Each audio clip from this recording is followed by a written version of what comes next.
have been falling for 30 minutes.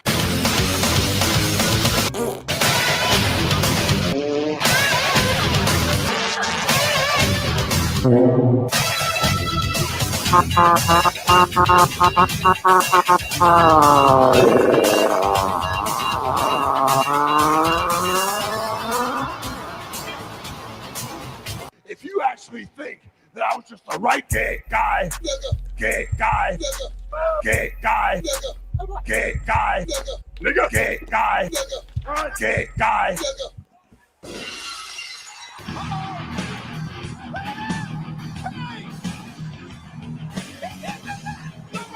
Have you checked your count?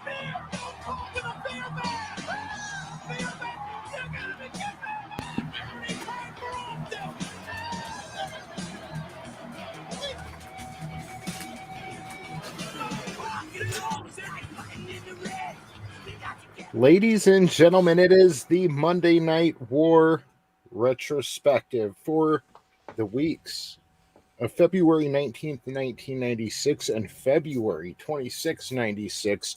We are going right through 1996 so far. February's already over. We're headed towards WCW Uncensored. More importantly, we are on the road to WrestleMania 12, the 1 hour Iron Man match between Shawn Michaels going against champion Bret the Hitman Hart. Yeah, big things are coming. I'm excited. This week was the first week Vince McMahon referred to Steve Austin as Stone Cold. And yeah, things are getting interesting. So with me to talk about it today, as always, the People's Champion, Mr. Etep Wokuian. How are you, sir? Hey, I'm great, Tony, man. I'm looking forward to this. I didn't see all the Raw, but I saw some of it. And Nitro was good as usual. But the Billionaire News Network skits, those are good. I dig it. I'd forgotten about some of that stuff. Like I vaguely remember like the Nacho Man and that, but yeah, they're funny as hell, man. This is some good. It's good. It's good times coming into swing here on both sides. Yes, it is. And hey, listen, if Twitch thoughts are Bella, then we've got our own Edward. Angelous Draven, how are you, sir? I'm doing good. I got some pizza rolls, and I'm ready to talk about some wrestling, so don't get any more 90s than that. So, yeah. I need to know, oven or microwave for the pizza rolls? I did microwave just because it's quicker. Fail. That's a sin. Normally, I would do the oven. Normally, I would do the oven, but you know. What's a bigger world of difference than microwave pizza rolls versus oven pizza rolls? You know, like you're getting almost two different products there. Yeah. Yeah. Oh, Parrot Head said, "Hail to the people's nose." Thanks, Parrot Head. Yeah, and you know, hail everyone in the chat. Super fan Adam Shawhan. It's good to see you back, brother. Yes, Parrothead was the first in the chat today. Hail to you, sir. Great to see you. And yeah, that concludes the extensive chat list. What's up, everybody? Thank you for joining us. Yes. So, how's everybody's week so far? Man, it's good, brother. I haven't gone to work yet this week, so that's good. Lucky. I have to go teach gym tomorrow. It'll be my first day back teaching since coming off the COVID list. But yeah, I'm looking forward to seeing the little badass kids, and getting and just hitting them with dodgeballs, basically, because that's what we're gonna do tomorrow. We're gonna play. I've already got my mind made up. I was like, I know y'all miss me. We're gonna play dodgeball, so I can just sit back and laugh while you beat on each other. This is your problem. You think so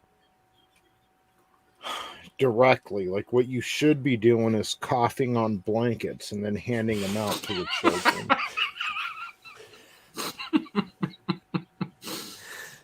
I have like super immunities right now, I guess. I'm supposedly like I could walk through I could walk through the Delta Omicron Valley and like just be like unscathed.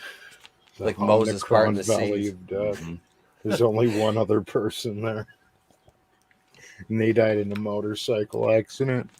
Yeah. Yeah. So it wasn't me, Ted Turner. Yeah.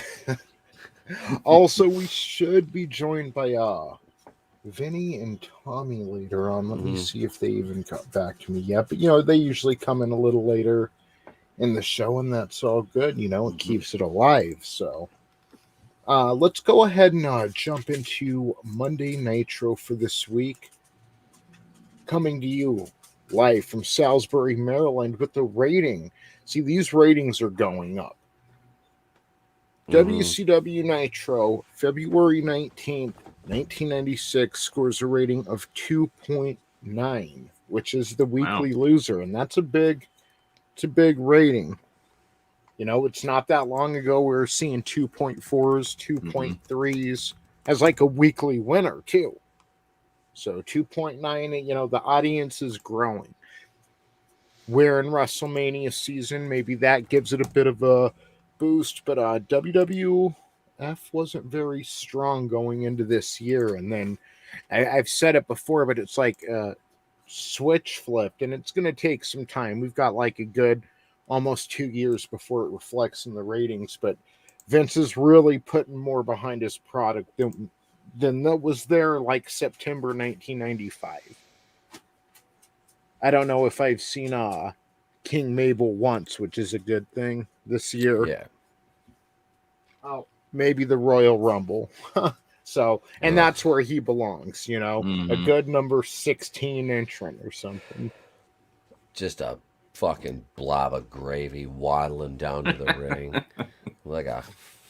Looking like a goddamn syrup bottle come to life. It's awful.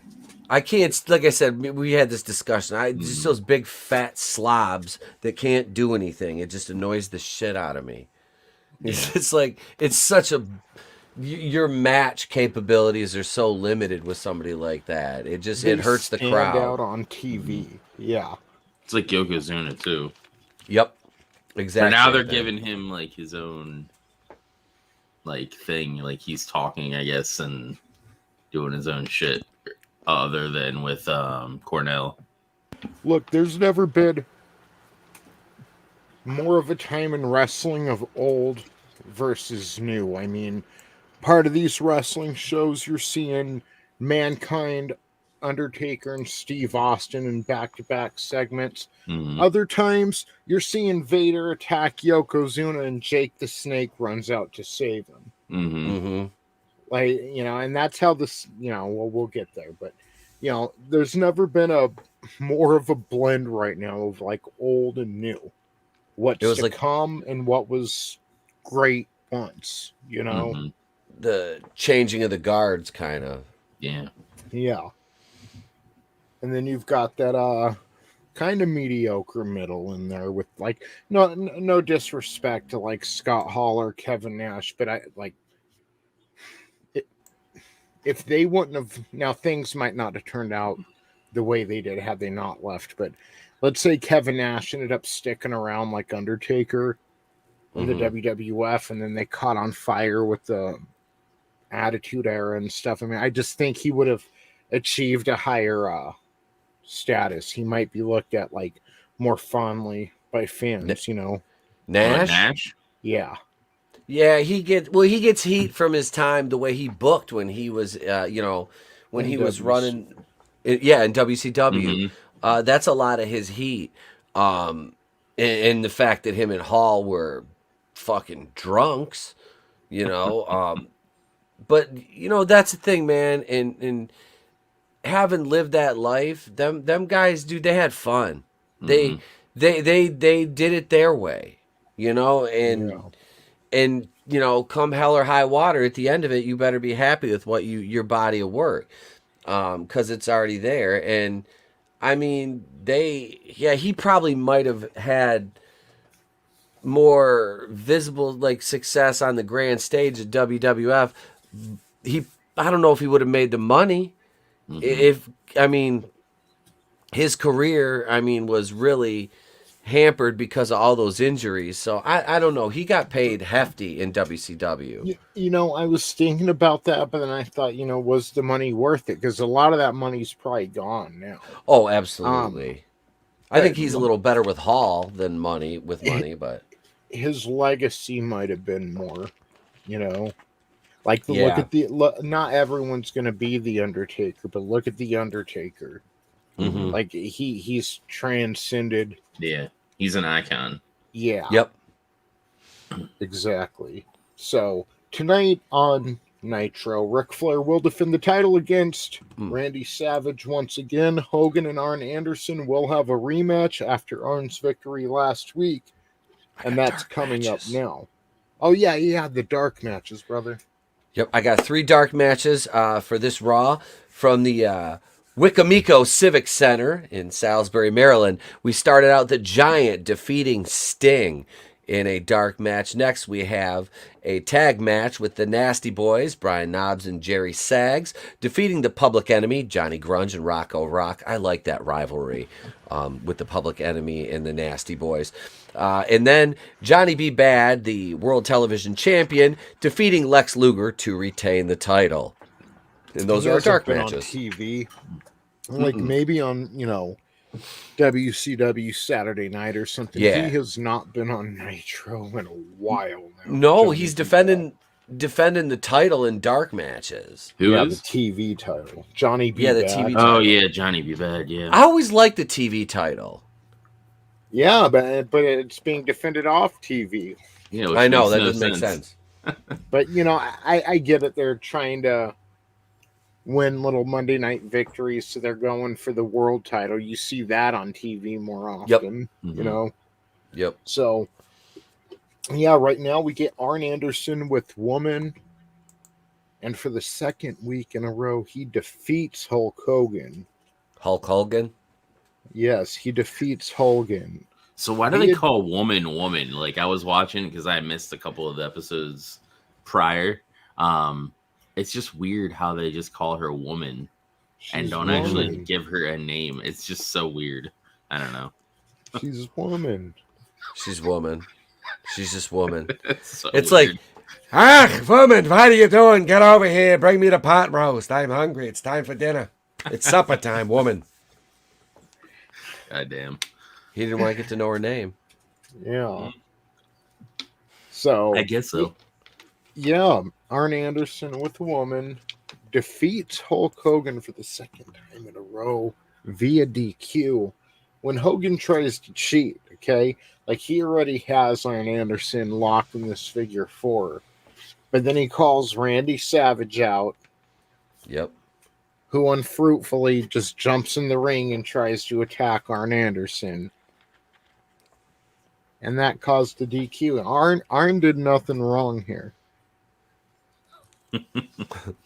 No, Hogan has Arn Anderson in the figure 4 leg lock. Arn's getting ready to tap, but then Kevin Sullivan goes to slide into the ring. Mm-hmm. The ref doesn't see it, but Randy Savage is right behind Kevin Sullivan.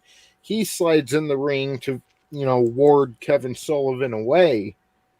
And the ref turns around and catches Savage in the ring and says, nope, and calls for the bell. Yep. Hogan loses again.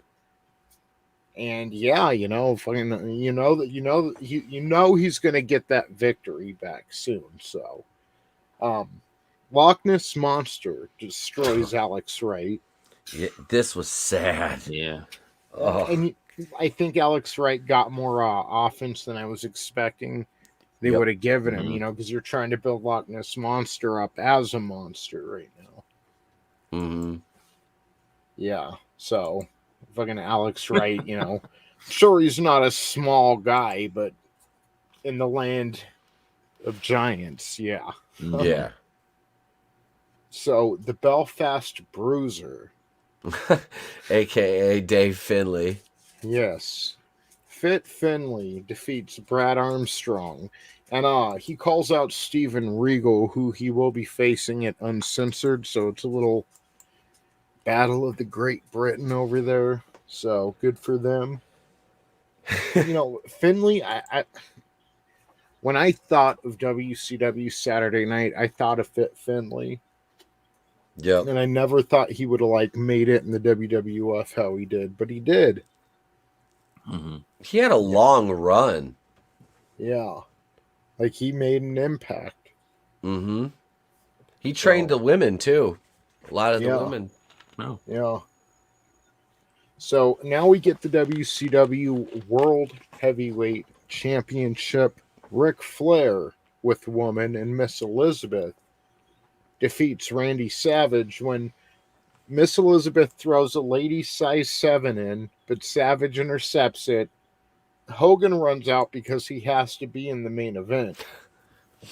He distracts the ref, allowing Arn Anderson to DDT Randy Savage, and then Flair pins Randy Savage, and the ref makes the count.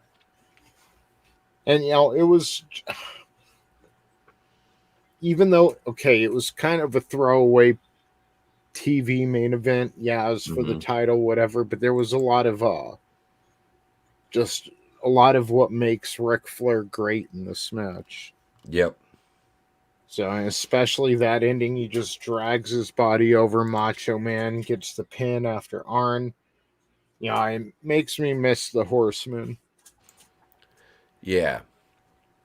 Dude, the Horsemen were, at their peak, that stable was just, they were incredible, like, tweeners, because you weren't like, are they heels, though? You know, it's like, they're definitely not baby faces, but are they really heels, you know? They were compelling. They're what Evolution wasn't.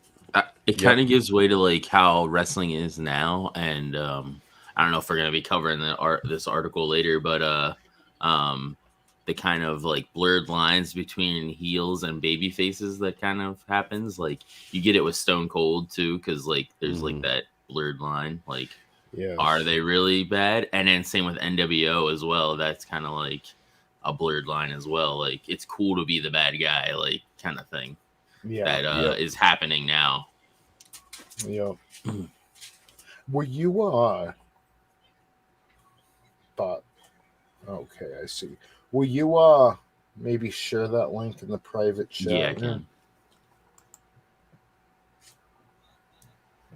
Yeah, these fucking bots have been all over the place, so. Is there another one? No, I just saw. Oh, you blocked it. Okay, I saw that one now because I'm over here on my Microsoft Word reading off the results. What's up, another monster? How are you doing, bro? Thank you for tuning in.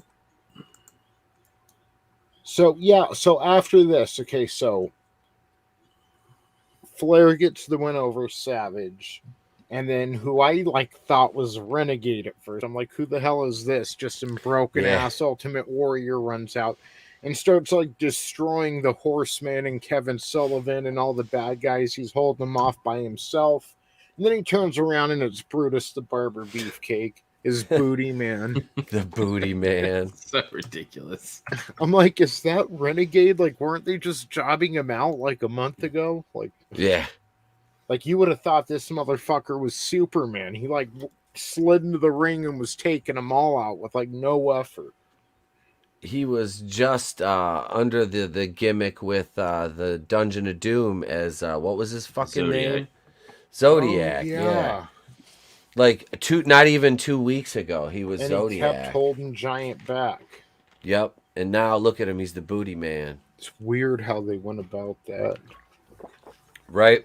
Yeah, and they didn't even spy is what they were trying to play it off as. He was a spy all along. It was me, Austin. It was me all along, the booty man.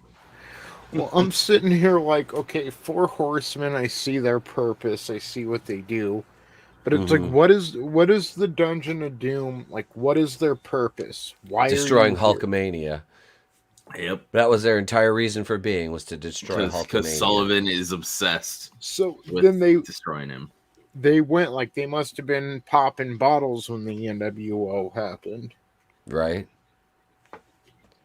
I think Kevin Sullivan was sad because he booked himself into his own divorce by that point. Yeah. Yep. So, Booty Man runs out, takes out all the fucking horse foreskin, and then chaos breaks loose at the announce table. First, Flair goes over there, he's screaming, then Hogan goes over there, and they're all running around. Fucking Savage is acting crazy, and Yep. Hogan says that him, Savage, and Big Booty Man want to take on Flair, Arn Anderson, and Kevin Sullivan next week on Nitro in a 6-man tag. And that's basically how Nitro ends. A lot of chaos, though. Mhm. A lot of chaos. Yep. It was almost incoherent at first because all you could hear is Hogan being like, "Booty man, booty man." It's like, what? I had to rewind it. Like, wait, who's in this 6-man tag? And let me tell you about the Booty Man, brother. Yeah. Yeah, so that was an interesting episode of Nitro. It's more refreshing with Ric Flair as champion Mm-hmm. or Macho Man. Mm-hmm. Yeah, definitely. Yeah. Just because, I mean, you've seen Hogan with the title, you know, we've all seen it since we were little. Like, Yep. we get it. We get it. You get creative control wherever you go, Hulk Hogan. Mm-hmm. Yeah. Brutus, the Booty Man, Beefcake. The Booty Man. That was the worst gimmick. They just keep saddling that guy with shit gimmicks. Yeah. Yeah. And Like then Brutus Beefcake was one thing, right? Because he was like supposed to be. Because I think was he like a male exotic dancer at one He point was or like a something? barber, wasn't he? Well, that was the next gimmick after Brutus Beefcake. It was Brutus the Barber Beefcake, and he made it work. And then it was the Zodiac, and then the Booty Man, and then it was the Disciple. Was actually as cool. He was NWO I all liked along. the Disciple. I did too. Disciple, hit him with the apocalypse, brother. Yeah, that was. It was just kind of a cool gimmick, like Hogan's shadow. It was. You know, Yep. sitting in the Remember when back. the Ultimate Warrior kidnapped him? Yes. And speaking of Warrior, he's headed to back to WWF and to squash Triple H at WrestleMania, if I'm not mistaken. Mm. So, and Superfan actually mentions that, and it makes me wonder: is that why the sudden turn for Brutus the Barber Beefcake? Did they need their own Ultimate Warrior, and Renegade just couldn't fucking cut it? Renegade was just oof. Oof. Hey, WWE or WWF Raw from Cincinnati, Ohio, the Queen City, the Cincinnati Gardens Arena. That has some dark matches this week. Wow. It's live. It is, which is a fucking nice thing for these guys because we were getting how many weeks in a row taped at the same venue? Yeah, well, I think it's because In Your House just happened, you know? Like the Raw after each pay-per-view is live, and then they fucking tape like 3 to 5 of them, however long, till the next pay-per-view. That's it's still, like, even in the live shows, it trips me out they do dark matches, because there are so many, that's like a lot of wrestling to sit through. Yeah. So we got our first dark match. Duke the Dumpster Droz defeated Humperhurst Helmsley in a steel cage match. They had a dark steel cage match. Wow. The second dark match was Ahmed Johnson defeating I want me title shot, the British Bulldog. In number 3, we got Big Daddy Cool Diesel and Shawn I Lost My Smile Michaels defeating Jake the Snake Roberts and The Undertaker in a tag match. Oh, wow. The old and new. Yeah, that sounds like an interesting tag match. It is, actually. That is a very... I like Jake and The Undertaker paired up together. Yeah. That's kind of cool. Mm-hmm. So, In Your House was the night before. Bret Hart retains his title against Diesel when... Okay, so last week on Raw, if you remember, Bret Hart gave Diesel his... or gave Undertaker his rematch. Since Diesel got involved at the pay-per-view when Taker and Bret were, fighting for the title. Mm-hmm. Diesel ended up, throwing Bret Hart out of the ring, messing him up, and then he jackknife powerbombed the Undertaker twice. And that's how the Raw before In Your House went off the air. So at In Your House, Bret Hart retains the title against Diesel when the Undertaker gets his revenge by dragging Diesel through the ring and into the depths of hell. Yeah. That's awesome. It was awesome. Classic Taker. So, Razor Ramon ended up defeating the 1-2-3 Kid in their Crybaby match, and he will face Goldust right now for the Intercontinental Championship. And if Razor wins this, he'll be an unprecedented, I think, 4-time Intercontinental Champion.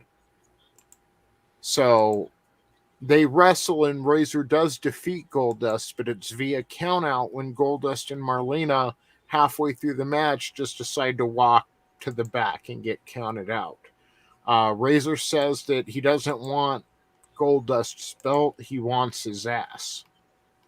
Line written by which Pat is Patterson. yeah, which is funny considering that Goldust is all about like getting on with or at least insinuated that he wants to get it on with Razor. And then Razor's like, hey, I want your ass. It's like what? Wait a minute. Wait a minute. The boyhood dream has come true. Mm-hmm. I found my smile. Yeah, so Razor and Goldust, it still seems like this rivalry is going to continue. And then we get a recap of Shawn Michaels dropping Owen Hart from the rafters to prepare for WrestleMania. No, but he did defeat Owen at the In Your House the night before, finally silencing the Nugget, letting him know, hey, you didn't put me out of commission, bro. Mm-hmm. So Vader will face Yokozuna at WrestleMania after Cornette's guys at the In Your House handcuffed Yokozuna to the turnbuckle and beat the hell out of him.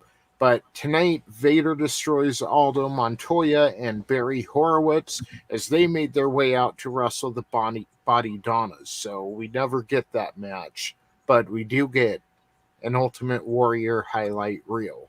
Just kind of going through his career, his greatest moments from the past. Mm-hmm. Bob Backlund is doing some stupid shit in the crowd, like campaigning or something that doesn't matter.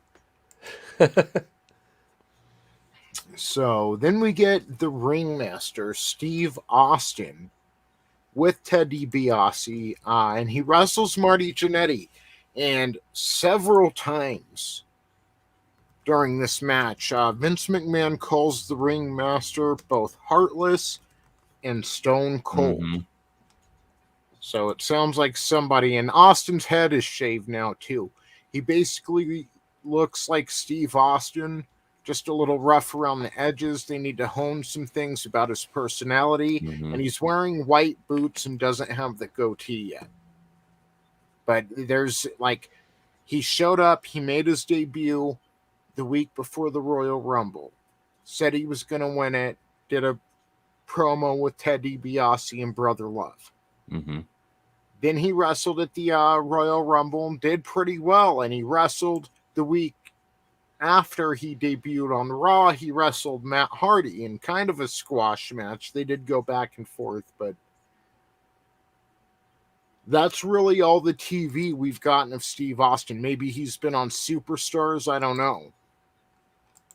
But then he was gone for a couple of weeks and he comes back and he's like transition. He's like half ringmaster, half Stone Cold now. So this will be interesting.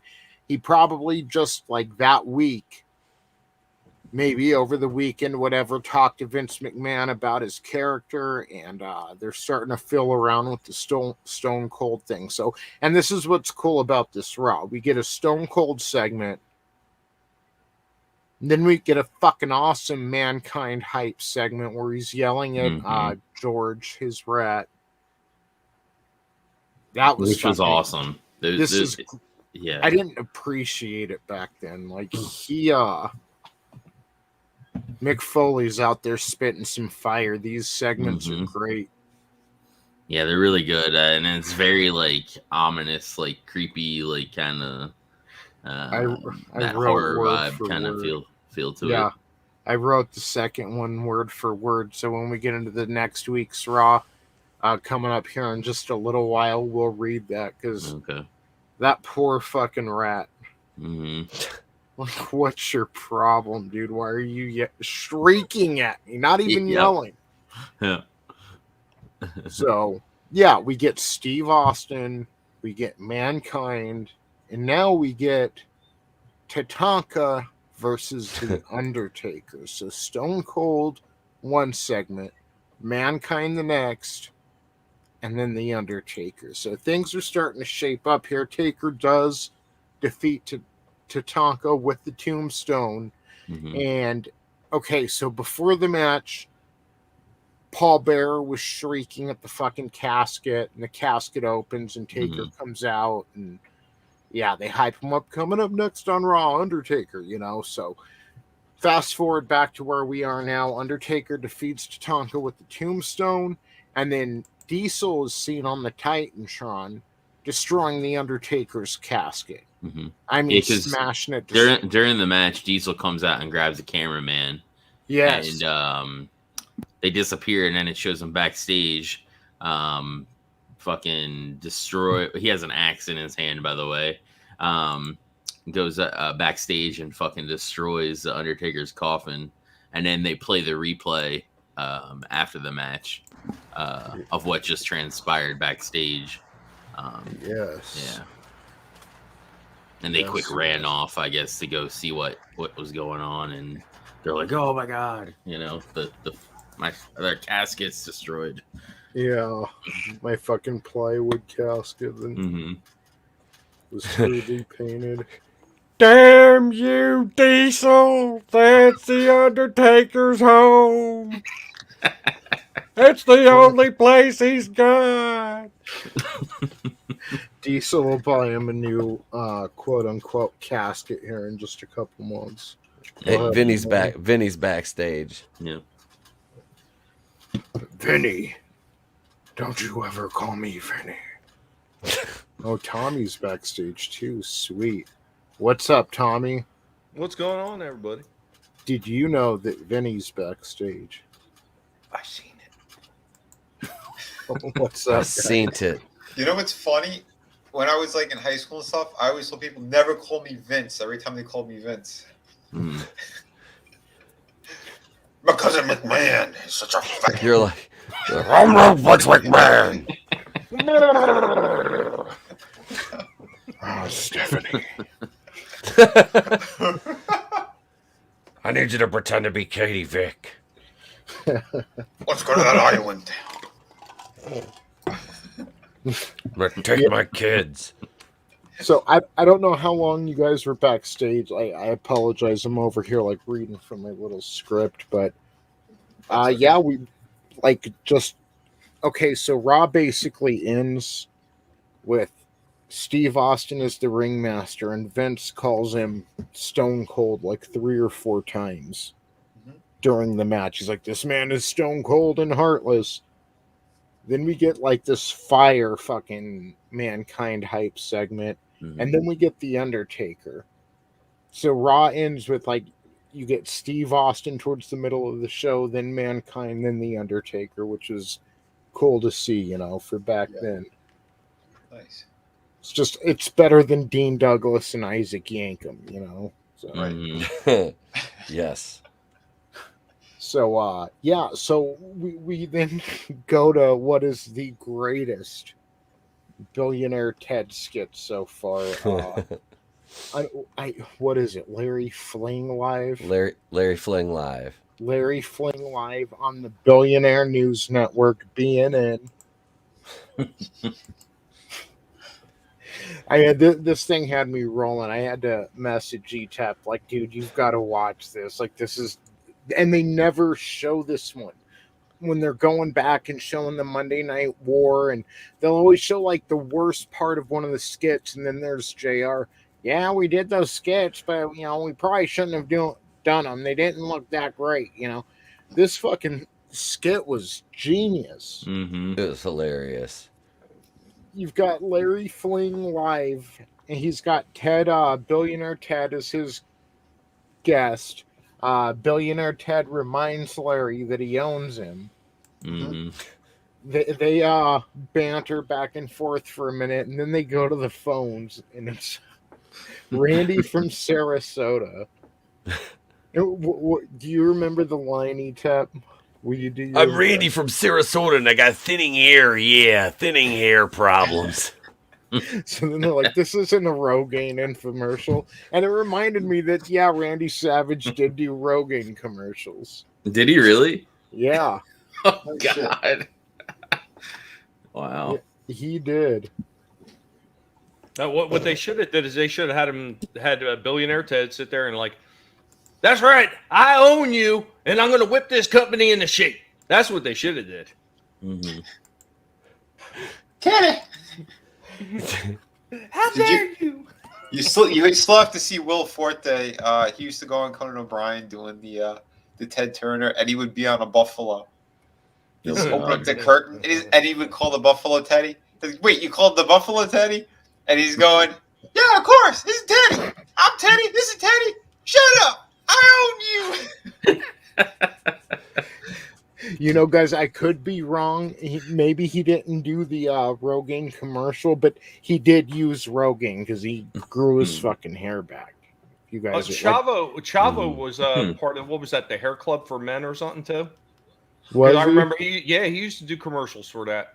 Nice. Did he? Fucking whatever works, man. I mean, I should do that. I'd have a long flowing mane.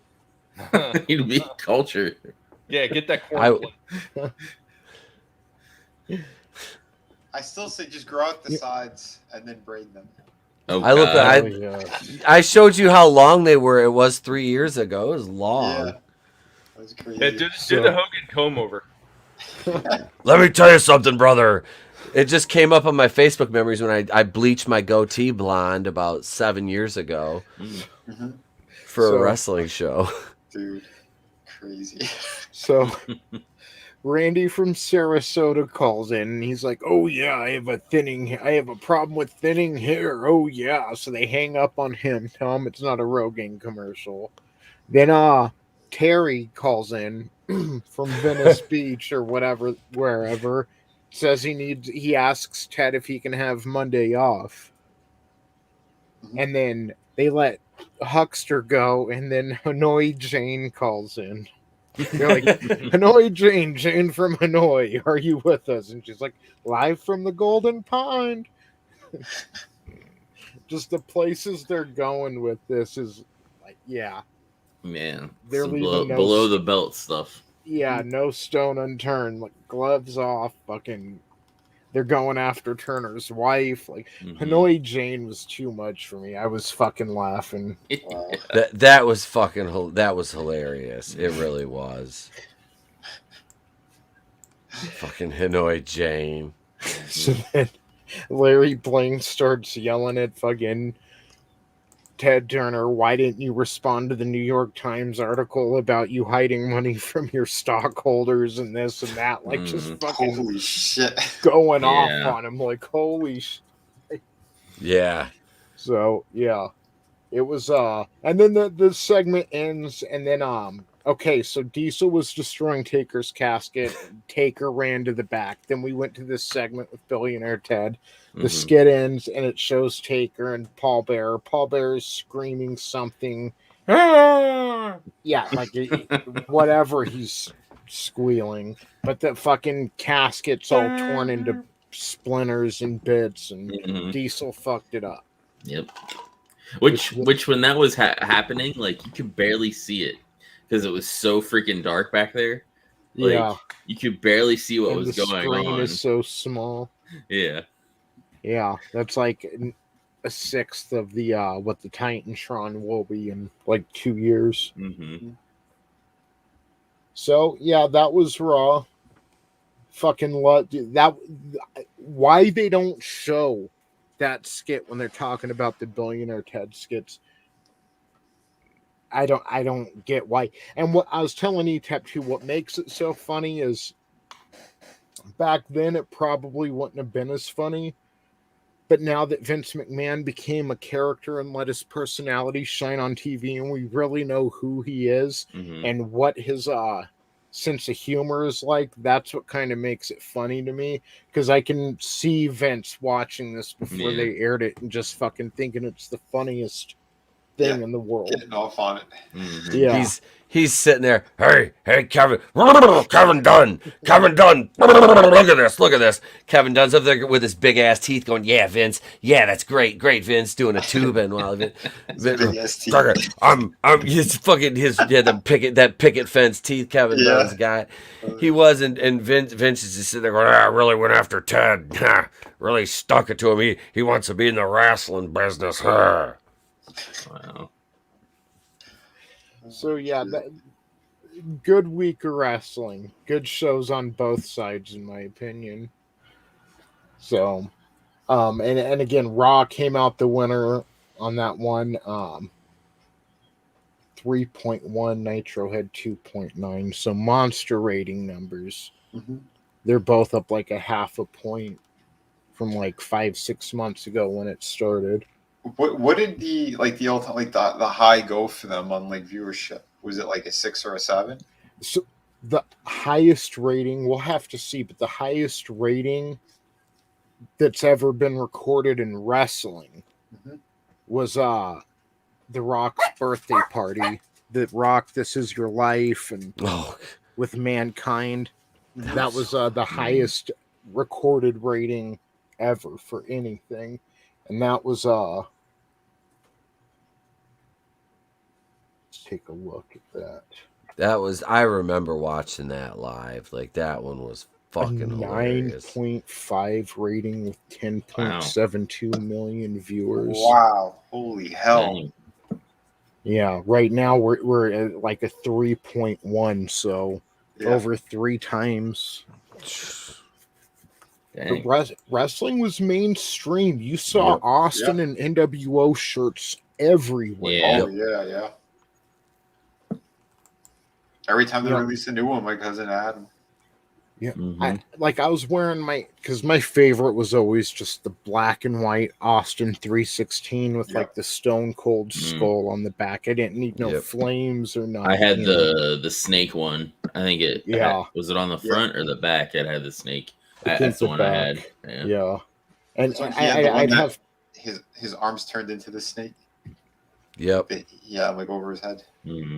Yep, I know what you're talking about. Yeah. I had a blue Austin 316 one with it. Yeah, it was like the rattlesnake on the back of it. I also had the F fear or fuck fear drink beer. Drink beer. I I still have it. I do. I got somewhere, I think. I got the arrive, raise hell and leave one too. You guys are such marks. Oh yeah, I was, dude. Hell yeah. So there's nothing better to me than just the black and white Austin 316. And I had people coming up to me at the grocery store, at bus stops, all over what does that mean? You'd fucking tell them, and I mean, it was everywhere. Oh yeah. Yep. Fucking NWO monster trucks and shit. Man. Wrestling was mainstream. We went to the monster truck rally, the Monster Jam World Finals. Fucking Goldberg had a truck. The NWO, the Giant, Medusa. Yep. Medusa ended up driving monster trucks. Damn. She was one of the only females doing it. Maybe the first. I don't know. I'm not that into monster trucks. Yeah, I don't know that scene too much. So as a kid, I remember Bigfoot Gravedigger. So Yes. And I'll go watch them anytime, but yeah, I'm not a smart fan when it comes to the monster truck world. So next we go into the last week of February 26, 1996, for WCW Nitro, live from Knoxville, Tennessee, the weekly winner, which I believe now this is the highest rating out of any of the two so far, a 3.2, beating Raw's rating last week by 0.1. So we're definitely growing here. Were there any dark matches, Etep? Yes, we had 3 actually. We started out with the Blue Bloods, Earl, Robert Eaton, and Lord Steven Regal, defeating Dick Slater, dirted Dick Slater, in a 2-on-1 handicap match. And then we went right to Brad Armstrong actually getting a W and defeating the Disco Inferno, who we haven't seen for a while. And then our main event of the undercard, the World Television Championship, was retained by Johnny B. Bad as he defeated Diamond Dallas Page.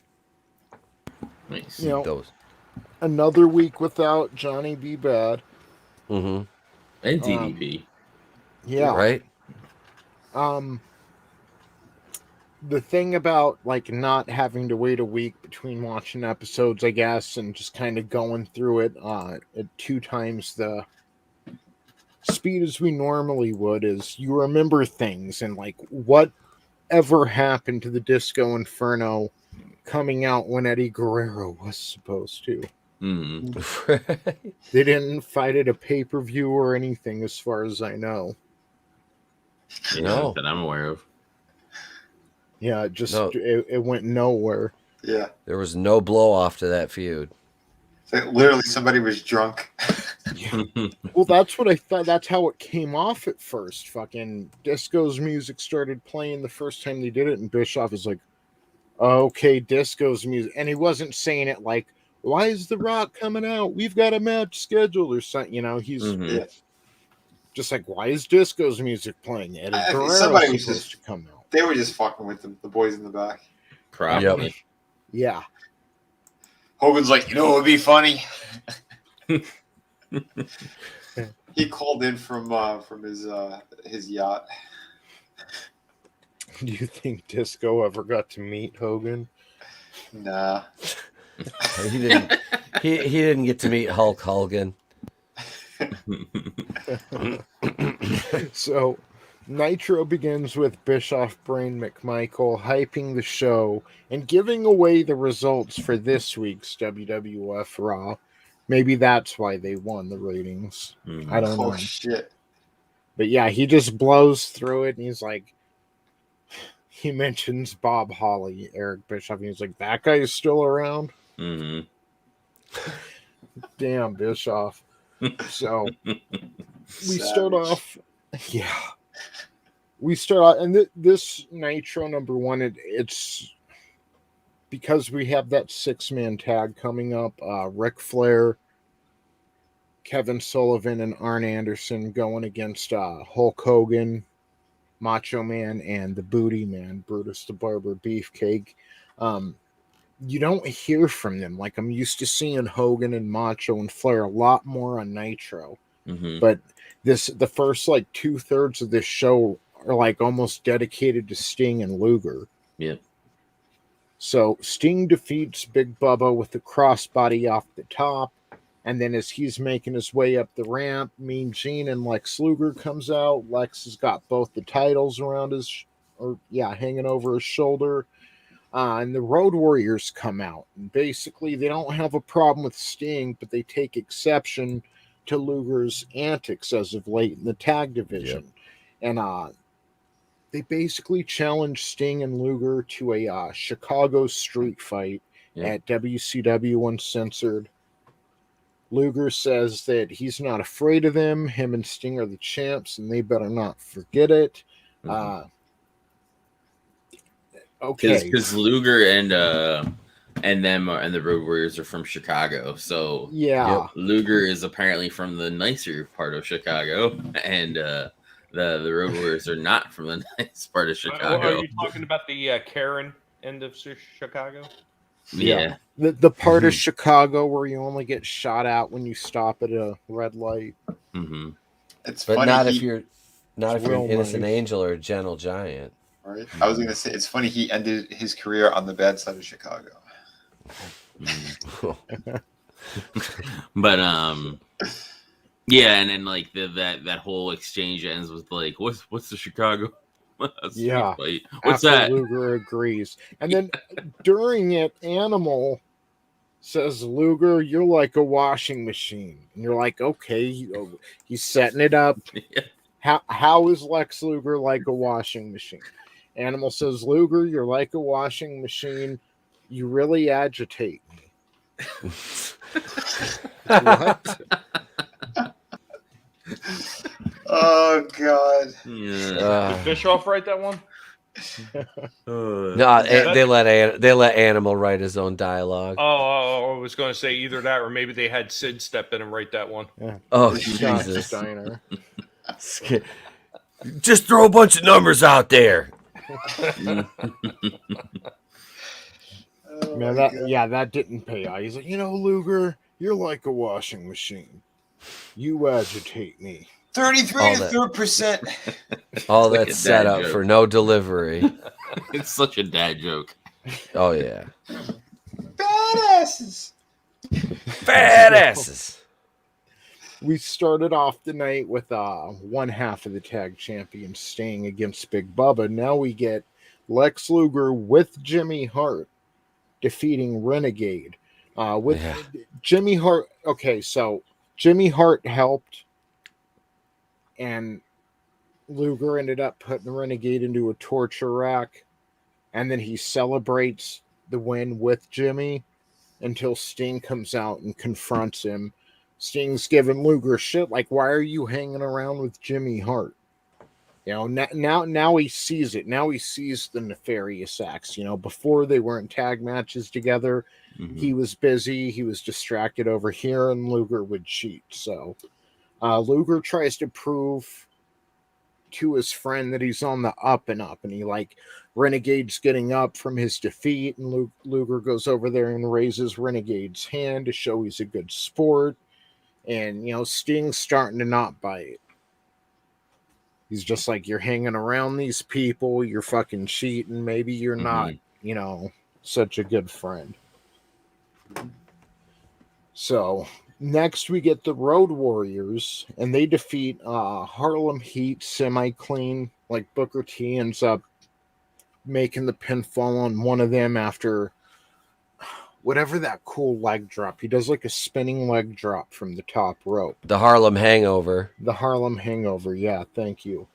Mhm. Does the Harlem Hangover on one of the Road Warriors. Think Animal. Maybe Hawk. But he goes to make the pin. The referee's distracted with Stevie Ray and the other Road Warrior outside. Then Booker T gets up, goes over to the ref like, what the fuck? And then the Road Warrior who's outside ends up kicking Booker T just square in the face while the ref has Stevie Ray distracted. So that's the end of the match. It's clean, I guess, but had some drama in there, but pretty good tag match. About time they put the Road Warriors over. Yeah. So next we get the big six-man, Hogan, Macho, and Booty Man versus Ric Flair, Arn Anderson, and Kevin Sullivan with Ms. Elizabeth and Woman. And so Hogan gets his win back here. Arn Anderson has defeated him 2 weeks in a row. Hogan ends up leg dropping Arn Anderson, getting the 1, 2, 3. But I don't really count this as him getting his win back because it's a 6-man tag, Mm-hmm. Yep. And he can't even celebrate anyway because he makes the pinfall, stands up to celebrate, and Ric Flair fucking flies through the air and hits him in the kidney with his knees. So Hogan goes flying face first into the turnbuckle, smacks his head, and then the beautiful Miss Elizabeth handcuffs Hogan to the turnbuckle. Flair starts whipping him. And I think it should have went on a little longer, but it was only a few seconds, and then Savage ended up recovering and chasing him off, and that was the end of Nitro. Yeah, they focused a little too much on the him getting his hands handcuffed instead of focusing on getting whipped. The violence. They should have showed him using the belt end of that. Oh. Friggin' big old welts on his back. That's what he should have done. You know, this is for every time that you tried to prevent that match. Take that, Hulk Hogan. Because you know he was still holding a lot of animosity towards Hogan. Mm-hmm. Oh yeah. Yeah. But I mean, I gotta say they're putting on some pretty decent shows. It's nice to see young Ric Flair again kind of do his thing. Ric Flair in his heyday. Was Ric Flair ever young? I was about to say that. Young Ric Flair. Never. Young Ric Flair, like his 50s or 60s, you know. He was born. He was like 44, I think. I think so. He's a newborn. That motherfucker's 44 years old. I saw a picture from when he first started wrestling, and he was fucking yoked. Yeah. Yeah. Before the plane accident. Like he Which looked like. Well, the big one that messed up his back completely. Yeah, I think they all died except for plane him. crash. Yeah. Oh wow. Back in the day, man, they were doing like 1,000 squats a day. Yeah, he was a thick boy. Yeah. Yeah. Yep. Wow. Dude, he had his chest went into his back. Yeah, always. If I swear to God, if Magnum TA wouldn't have gotten that car accident, he'd have been probably as big as Ric Flair. Yeah. Yeah, I really like him. And what's up, Jamie East, Frankie Knows? Great to see you both. Awesome. Hey. Jamie. Hey, Frankie. Hey. What's up, Parrothead? Parrot Head. What's up? Yeah, so man, I gotta say, like 1996, I didn't get to watch as much. You know, I was a poor kid. We didn't even have cable through part of this year, I'm sure. But it was better than what I was expecting, you know? Yeah. Going at like 1995, if you ask me to sum it up, I mean, it feels like it's 1995. Everything's just kind of in that weird transition period between the 80s and then kind of the grunge era. And yeah, everything fucking feels like Top Gun. I don't know. It's fucking Yeah. I don't know about Top Gun. I was probably going to go more with like Hot Shots, but okay. yeah. Everybody in the ring has walleye vision. Yeah, it's about what you would expect at the time. Yeah.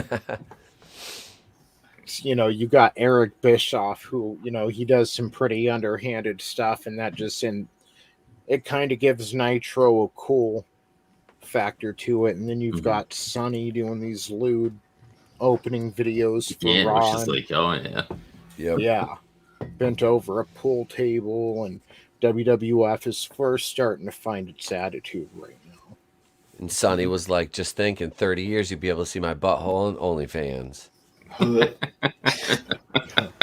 Whether you want to or not at this point, I'm sure. Yep. She aged like bread. Old moldy. Gross. Wow. Oh.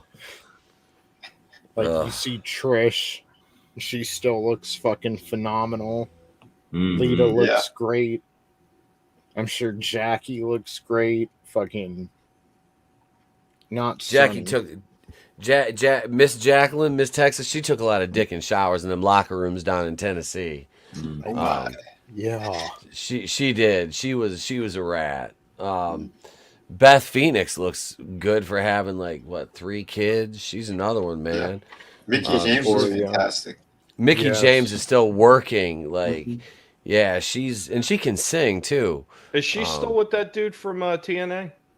I don't know. I don't know either. When I met her, I think she had just had one of her kids. It's a couple of years ago. Yeah, she was with that. She was with that one guy. I forget what his damn name was. Magnuson or something, or Magnus or something. Oh, like Matt, that. I remember him when they were doing the whole British invasion gimmick. Yeah, and then yeah. he was like yeah. Yeah, supposedly he was with her. Okay. She's married to Nick Aldis, I think. I think that's him, isn't it? Yeah, Isn't he the still little guy? married. So, her debut in the WWF with Trish, and she played like that obsessed fan. Mm-hmm. That's still one of my favorite like female angles. Yeah. Like that was just so well done, and Mickey James is beautiful. Oh yeah. Yeah. By the way, and like all that whole Piggy James thing, and yeah, John Cena basically politicking her out of her job. You know, that shit like that. Why I don't like John Cena. Oh, I didn't know he was the one who did it. Wow. Yeah. She was with Kenny or whatever, the leader of the Spirit Squad. Yep. And then Cena kind of decided, you know, that's right when he was on his ascension to the top, you know, and he decided he wanted her. She decided to jump on that shooting star, and a couple months later he got bored. Yep. Wow. She didn't take that well, and that kind of you know, is what did her in. Jeez. And then what? After that, he jumped to one of the Bellas. Yeah. I could never stand those two. Yeah. My wife. I do them, but I don't like them. Yeah. Yeah. I wasn't really watching then, so. My wife put on Total Bellas like when it first started airing on E. She put it on a few times. And I mean, I'm sure they told her to, you know, whatever it's in the script, but Nikki was like begging him to get married. He's like, no, I don't want to get married, but I want to have your kids. I don't want to have kids. Like, Cena's a Wow. He's like, I just want to have the Empress kids. Gigi Ping, I love you.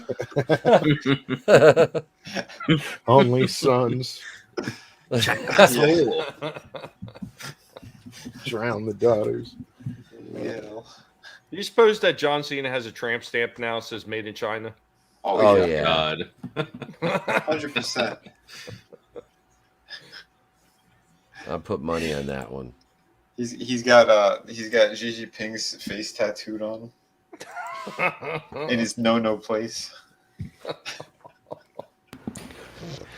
I just want to apologize to the Emperor. I never meant to call Taiwan a country.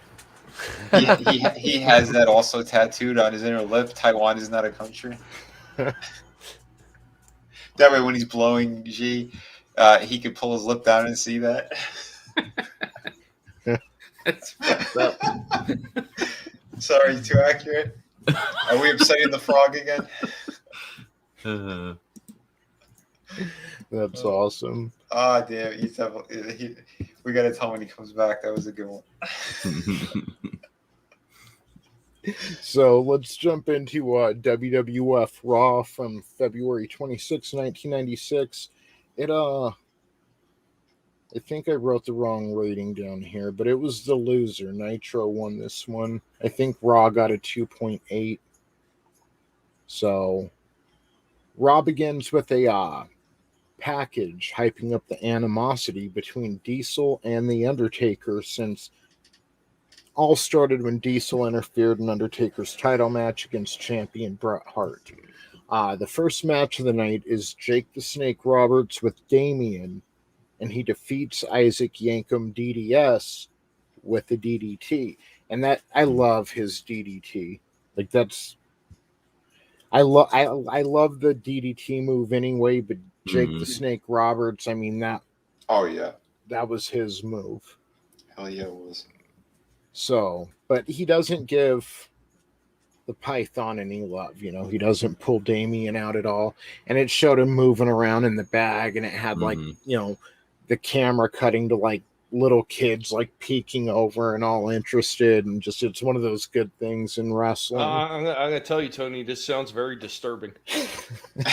I always liked Jake the Snake as a kid. A python moving around in the bag, and little kids are watching with interest.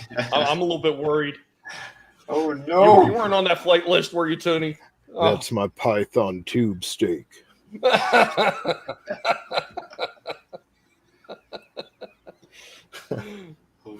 So, yeah, he ends up going up the ramp and goes backstage with Damien. We didn't get to see him. And then we get another Ultimate Warrior hype package. He'll be, I'm sure he shows up before WrestleMania, but he's going to squash Hunter Hearst Helmsley at WrestleMania 12 in just a few weeks. Then we get, this is one of the matches Eric Bischoff spoiled. Diesel defeats Bob Sparkplug Holly with a jackknife powerbomb. Mm-hmm. But then he's about halfway up the ramp, headed backstage, and Undertaker's bell tolls, and the arena goes dark. The lights come on after a few seconds, and Taker's in the ring, so Diesel starts charging the ring, and the lights go back out. They come back on, and Diesel's in the ring, but Taker's nowhere to be seen. And then he appears on the Titantron and says if Diesel wants to play mind games, the Undertaker is the master of mind games, and he will see Diesel on the dark side. And then Vince hypes up Diesel versus Undertaker at WrestleMania 12. Mm-hmm. So that was a good segment. Nice. Yeah, I remember that one. Yeah. So Ahmed Johnson defeats Shinobi by kneeling on Shinobi's neck for 15 minutes while Shinobi called out for his mama. that went in a completely different direction. What the hell did I just walk into? I don't know, but you missed a good one before too. Somebody say I can't breathe, baby. Did you see Etep, did you see Diesel versus Bob Holly? I did. And The Undertaker? I saw that promo spot. Yep. I see. I wasn't like always a huge Undertaker fan. I like Diesel. I like Nash more at this point, so it kind of pissed me off. Of course, the Undertaker streak thing. Like, there's so many times where I'm like, would you just fucking lose at WrestleMania? Like, seriously, like. Well, the thing is, he lose as American Badass at WrestleMania against Triple H? I could have sworn he did. No. Mm-mm. No, because I remember back then it wasn't even a thing on TV. It was the fans, the internet community that noticed he was undefeated and were keeping track of it.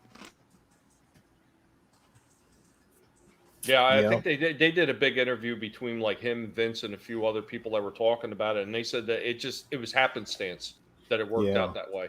Yeah. And then you're saying, like once the internet community became aware of it and they started talking about it, that's when they started pushing it, and that's when they made a big thing, because you really didn't hear anything about that like before.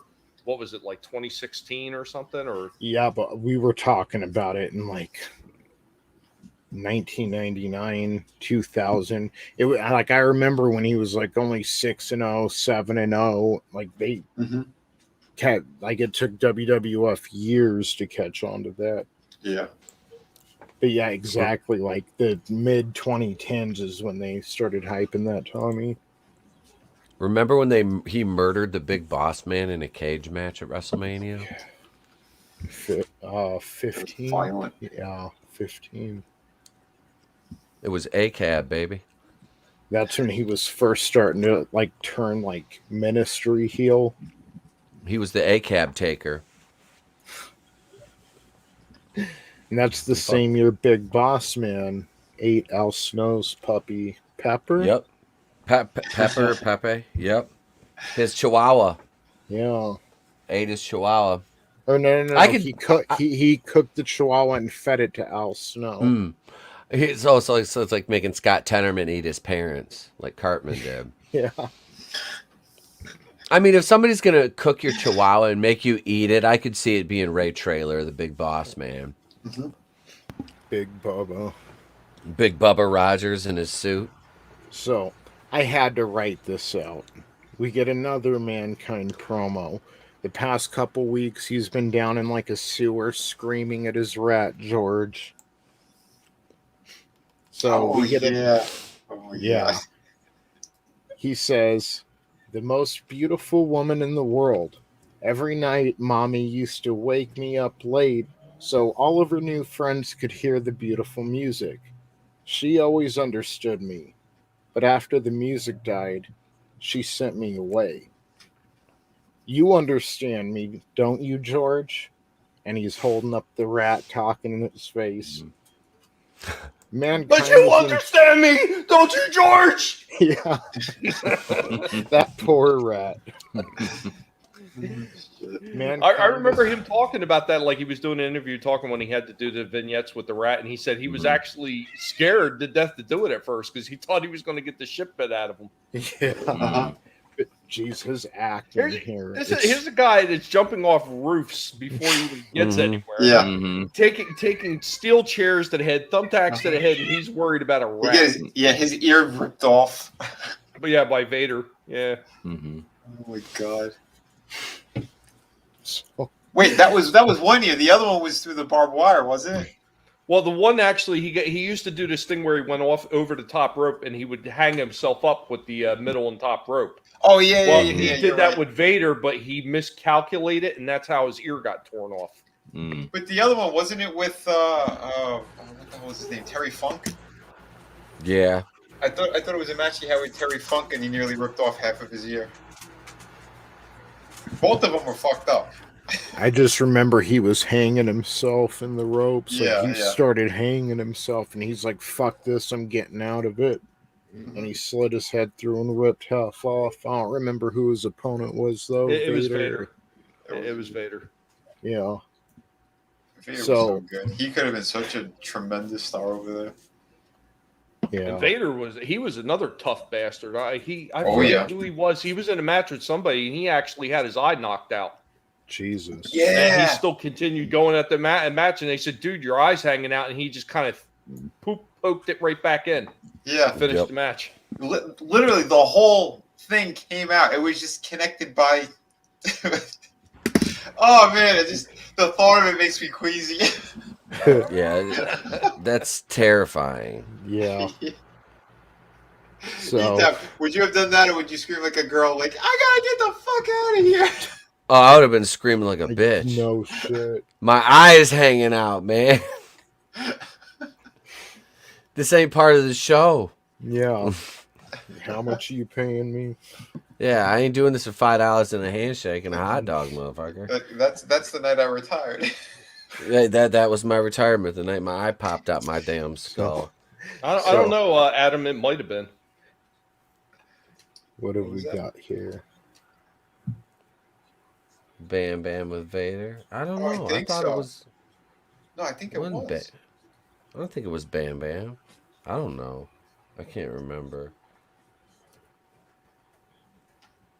I'm Googling it. Vader's eye popped out. How did Vader's eye pop out?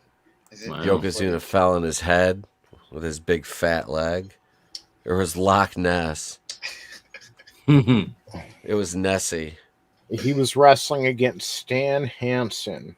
The Lariat. Stan the Lariat. Yeah, in 1990.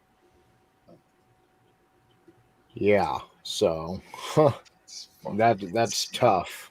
Because if my eye got popped out, that'd be the end of the fucking match. Oh, yeah. That was a different breed back then, though. Yep. Yeah. They weren't just tough. They were fucking crazy tough. Yeah. How it was. So, yeah, mankind is in pain. Mankind is suffering. Mankind is in agony. The time has come to relieve that pain, which will be better for mankind, but not for everyone else. Mommy, leave the light on. I'm coming home. Now, I can't perform that as good as Mick Foley did, but this is some, like, I don't think I appreciated it, like, watching some of his promos before, because this shit is fucking fire. Yeah. Like, that guy can act. But yeah, he kept getting better and better. Yeah. And this is, like, a lot of people, like, right now, we see Stone Cold, like, and is real rough around the edges. This is him just finding this character, you know, just getting into it. Mankind is fucking just off the bat knocking it out of the park. Mm-hmm. He hasn't even made his debut yet, and it's, yeah. So, man, I think it's understandable though. I mean, because he didn't even want to do that character with the damn face mask originally, anyway. yeah, it was whatever the when they had the mace, the murder, or whatever. Mace the Mutilator. Yeah. Damn. And actually, from what I understand, he's the one that came up with the face mask design, because the original thing that they were giving him was like some kind of horror mask thing. Yeah. It was something stupid like that. Mankind was a good character. It's just this deranged motherfucker, and Mankind is his name. Like, it's deep.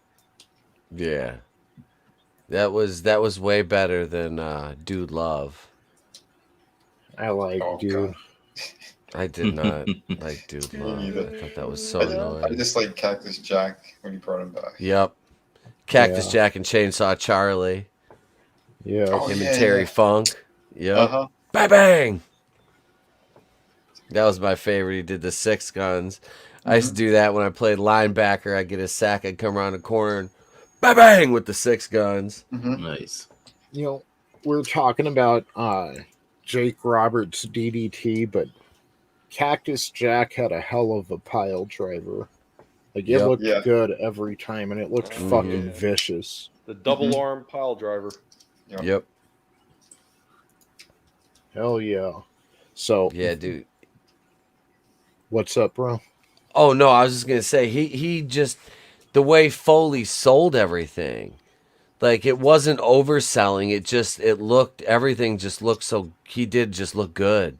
Yeah. And it was like, he totally was like not the body type that Vince McMahon like wanted in his company either. Yeah. You know? Did he turn him down a couple of times when he first tried out? Well, he was passed over, and I think it was JR was the one that kept suggesting him.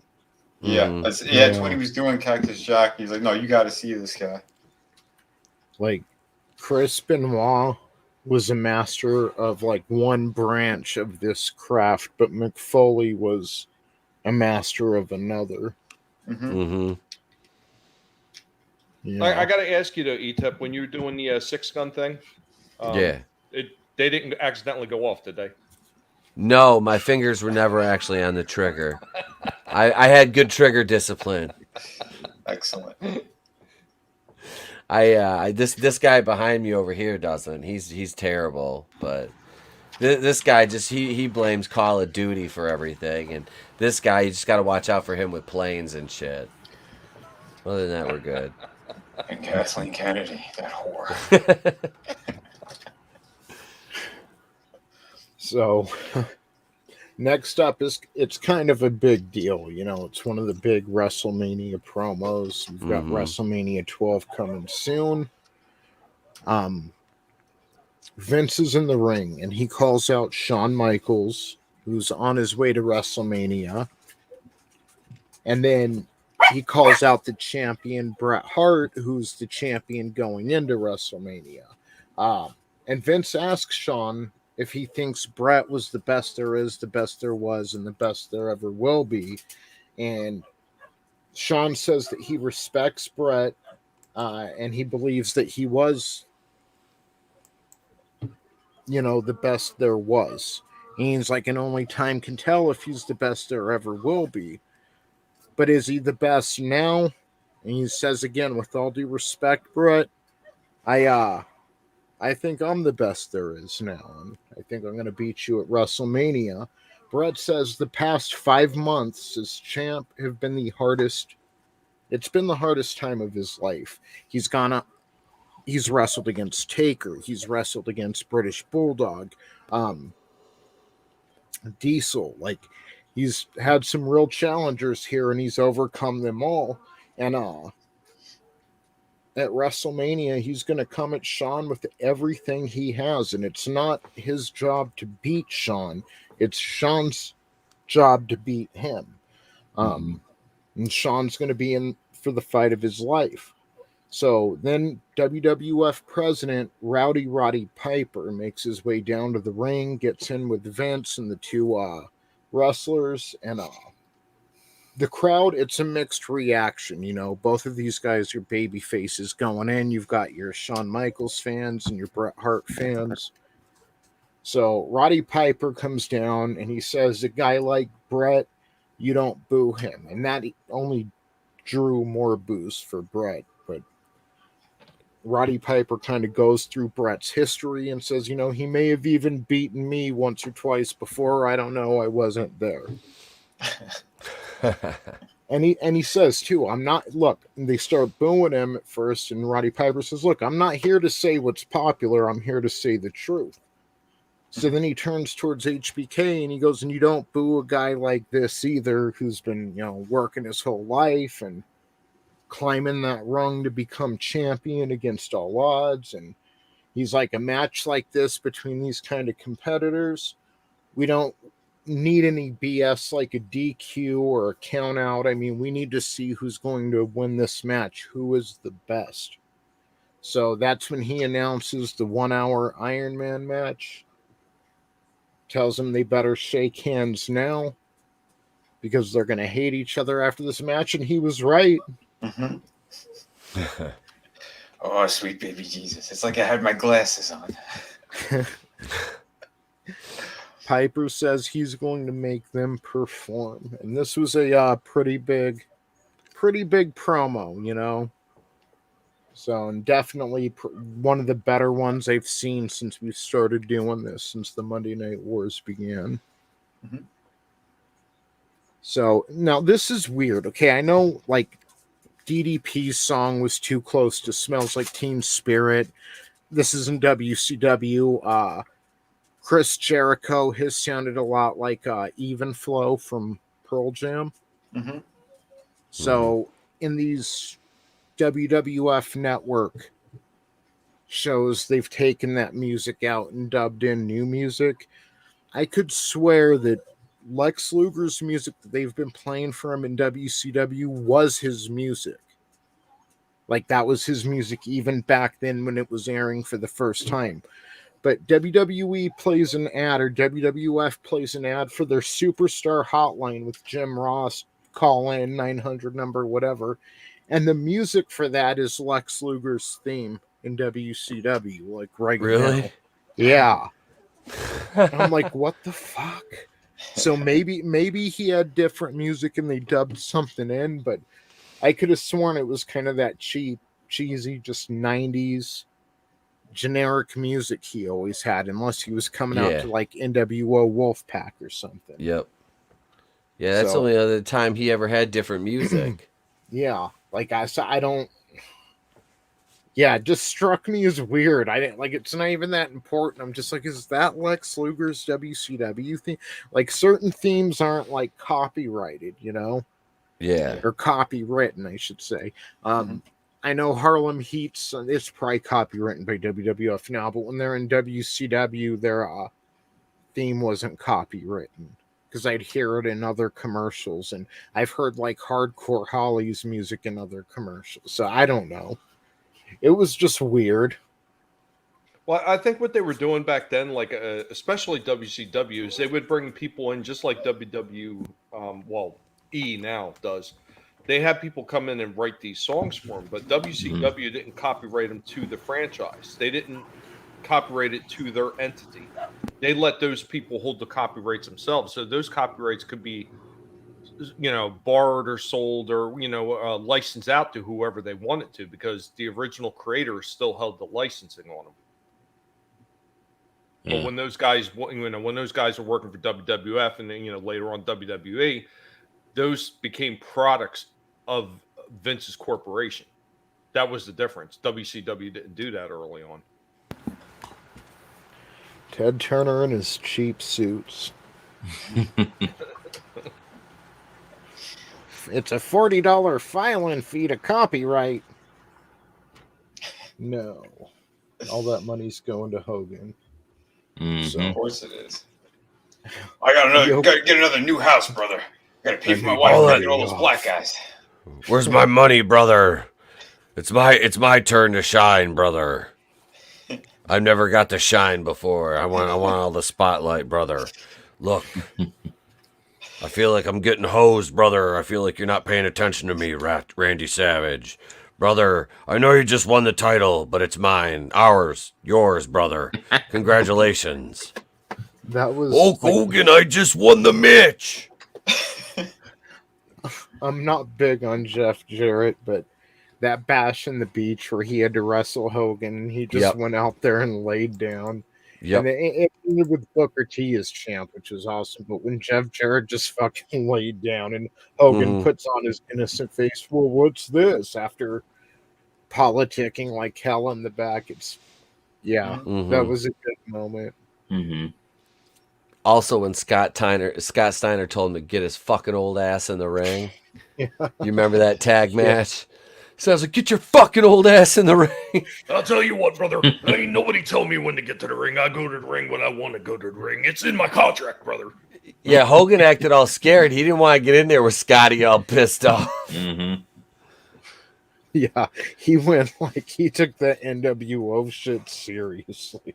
Oh, he did. Like he was just some Steiner brother, some long brunette-haired dude, and then he joined the NWO, and that motherfucker lost his mind. Yep.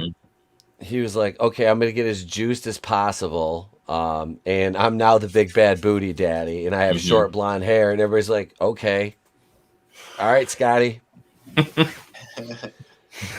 It's a gimmick he's been doing, Yep. Big Since... Papa Pump. Yep. Dude went like, talk about a 180 look. Yeah. Oh, yeah. So our main event. If you want some, come get some. You don't like me, bite me. Yep. You know he wrote that. That is 100% Scotty right there. Oh, yeah. Ricky couldn't write that. I'm 33 and a 30% better than I was when I was 66 and a 6%. All right. It's Samoa Joe. Samoa Joe knows he can't beat me, and that's why Kurt Angle won't even try. And you take that 33 and a 3% and add that 25% to it. I don't even. But yeah, that's Steinernomics. I love that is, and just watching Petey Williams react to that the whole time. He's like well, just look at and the what's her name? Shaniqua was back behind him acting like she was. He doing math and stuff. Like it was that whole thing. It was great. He wasn't doing Reaganomics trickle down. He was doing crumble down economic Scotty's. I met him once. He was a lot shorter than I thought he was going to be, but he was still wide as shit. Oh yeah, yeah. He's probably like what, 6 foot? Is he 6 foot? No, he's under 6 foot. I would say that. Yeah, I've never seen him in person. Yeah, I'm about 6 foot. He was smaller than that. He's huge, but I figured he just 6'1". I figured he looks deceptively small, like short because he's so wide. Yeah. But that could just be what they're billing him to. I mean, maybe he's like 5'10". He's probably Taz. He's like 4'11". Rick Steiner is 5'11". He's probably 5'10", I would say. That's because I'm 6'3". I'm fucking 5 inches taller than him. That fucking. I know when I had met Taz, I mean he was wide as shit, but yeah, he was short. Like I don't even think he came up to my nose. Yeah. Yeah, Taz was tiny. Jericho did. Yeah, he wore lifts. So I'm sure Taz probably. Yeah. Yes, Steiner brother. Yeah, Steiner had those. He had those fucking thick ass shoes. I'm sure they put him in there. Yeah. He walked He's out of the lifting ring like with a that midget tiger. in Seinfeld. Was that often? I don't really remember that. He walked out with a tiger. Scott Steiner. Yeah. When the hell that was God, in when was that? WCW? Probably like 2000. Maybe, I don't know. I'm looking at No Google. clue. I was laughing. I don't Maybe remember cool, him coming out but with the tiger. you'll never be Scott Steiner cool walking to the ring. Scott, you know something? I'm gonna walk this big pussy to the ring. So they took most of those guys and they took their heights from their whatever shoes that they were wearing to the ring too. Because I remember they were talking about Bubba Ray and all them. They were saying he was like 6'3" or some bullshit. I remember seeing him in the ECW arena, man. He was the same height as me. So he was only right around 6'1" at the most. Yeah. They love to hype their wrestlers' characteristics, especially WWF. Yep. They do. They blow up their stats a little bit. Yes. So the main event for Raw is a handicap match. Yokozuna defeating Owen Hart and the British Bulldog via DQ when Vader interferes. And Owen, Bulldog, and Vader, they're all Cornette guys, so they attack Yokozuna. Cornette was trying to keep Vader from getting in the ring. You know, they're really playing up Vader to be a monster. Pretty sure he wrestles for the WWF Championship at SummerSlam. So they're really building him up. So Cornette's trying to make it seem like, you know, like Vader's unhinged, begging him not to get in the ring. He gets in there, takes down Yokozuna, and then the three of them just kind of beat down Yokozuna until Ahmed Johnson and Jake the Snake come out to Yoko's defense. And we get a payoff for earlier in the evening. Jake whips out Damien, uses the Python to hold Vader at bay, and him and Ahmed clear the ring of the baddies and check on Yokozuna. So that's the end of the arena action. But we go live back to Larry Fling on the Billionaire News Network, BNN. And this week he has Huckster and Nacho Man live in studio. So Huckster says, "What you gonna do when the Huckster runs out on you?" Nacho says they can't keep up with the next generation and that he's old and bald. And this one was all right, but it wasn't as good as last week. When you bring Hanoi Jane into it, it's all over. So Larry says they're over the hill, and how long will they carry on this charade? Billionaire Ted calls in, and Larry tells Ted he can't tell who's older, himself or the Huckster, but if Ted pays Larry as much as he does the Huckster, then Larry will gladly put on a pair of yellow tights. Huckster and Nacho get into it live in the studio. They're hitting each other with chairs, and Larry Bling is holding a woman size 7, a high heel up to defend himself. So, Jesus. Man. Oh, and that's what Hulk said earlier. In that first one earlier when Hulk called in, he said he needed Monday off because he ran into a woman size 7. So they're really playing up Miss Elizabeth's high heel here.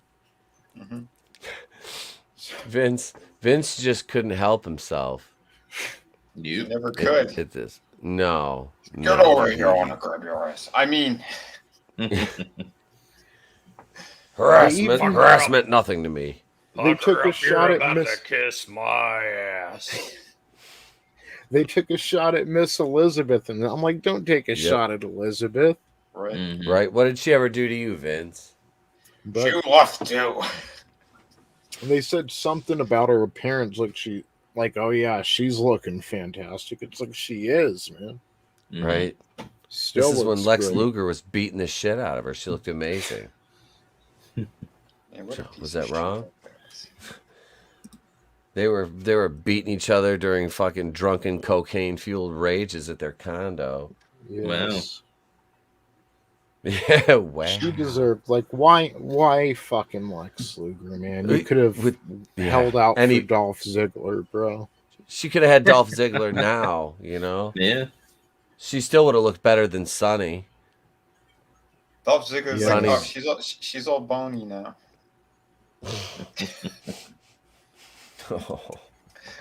Too soon.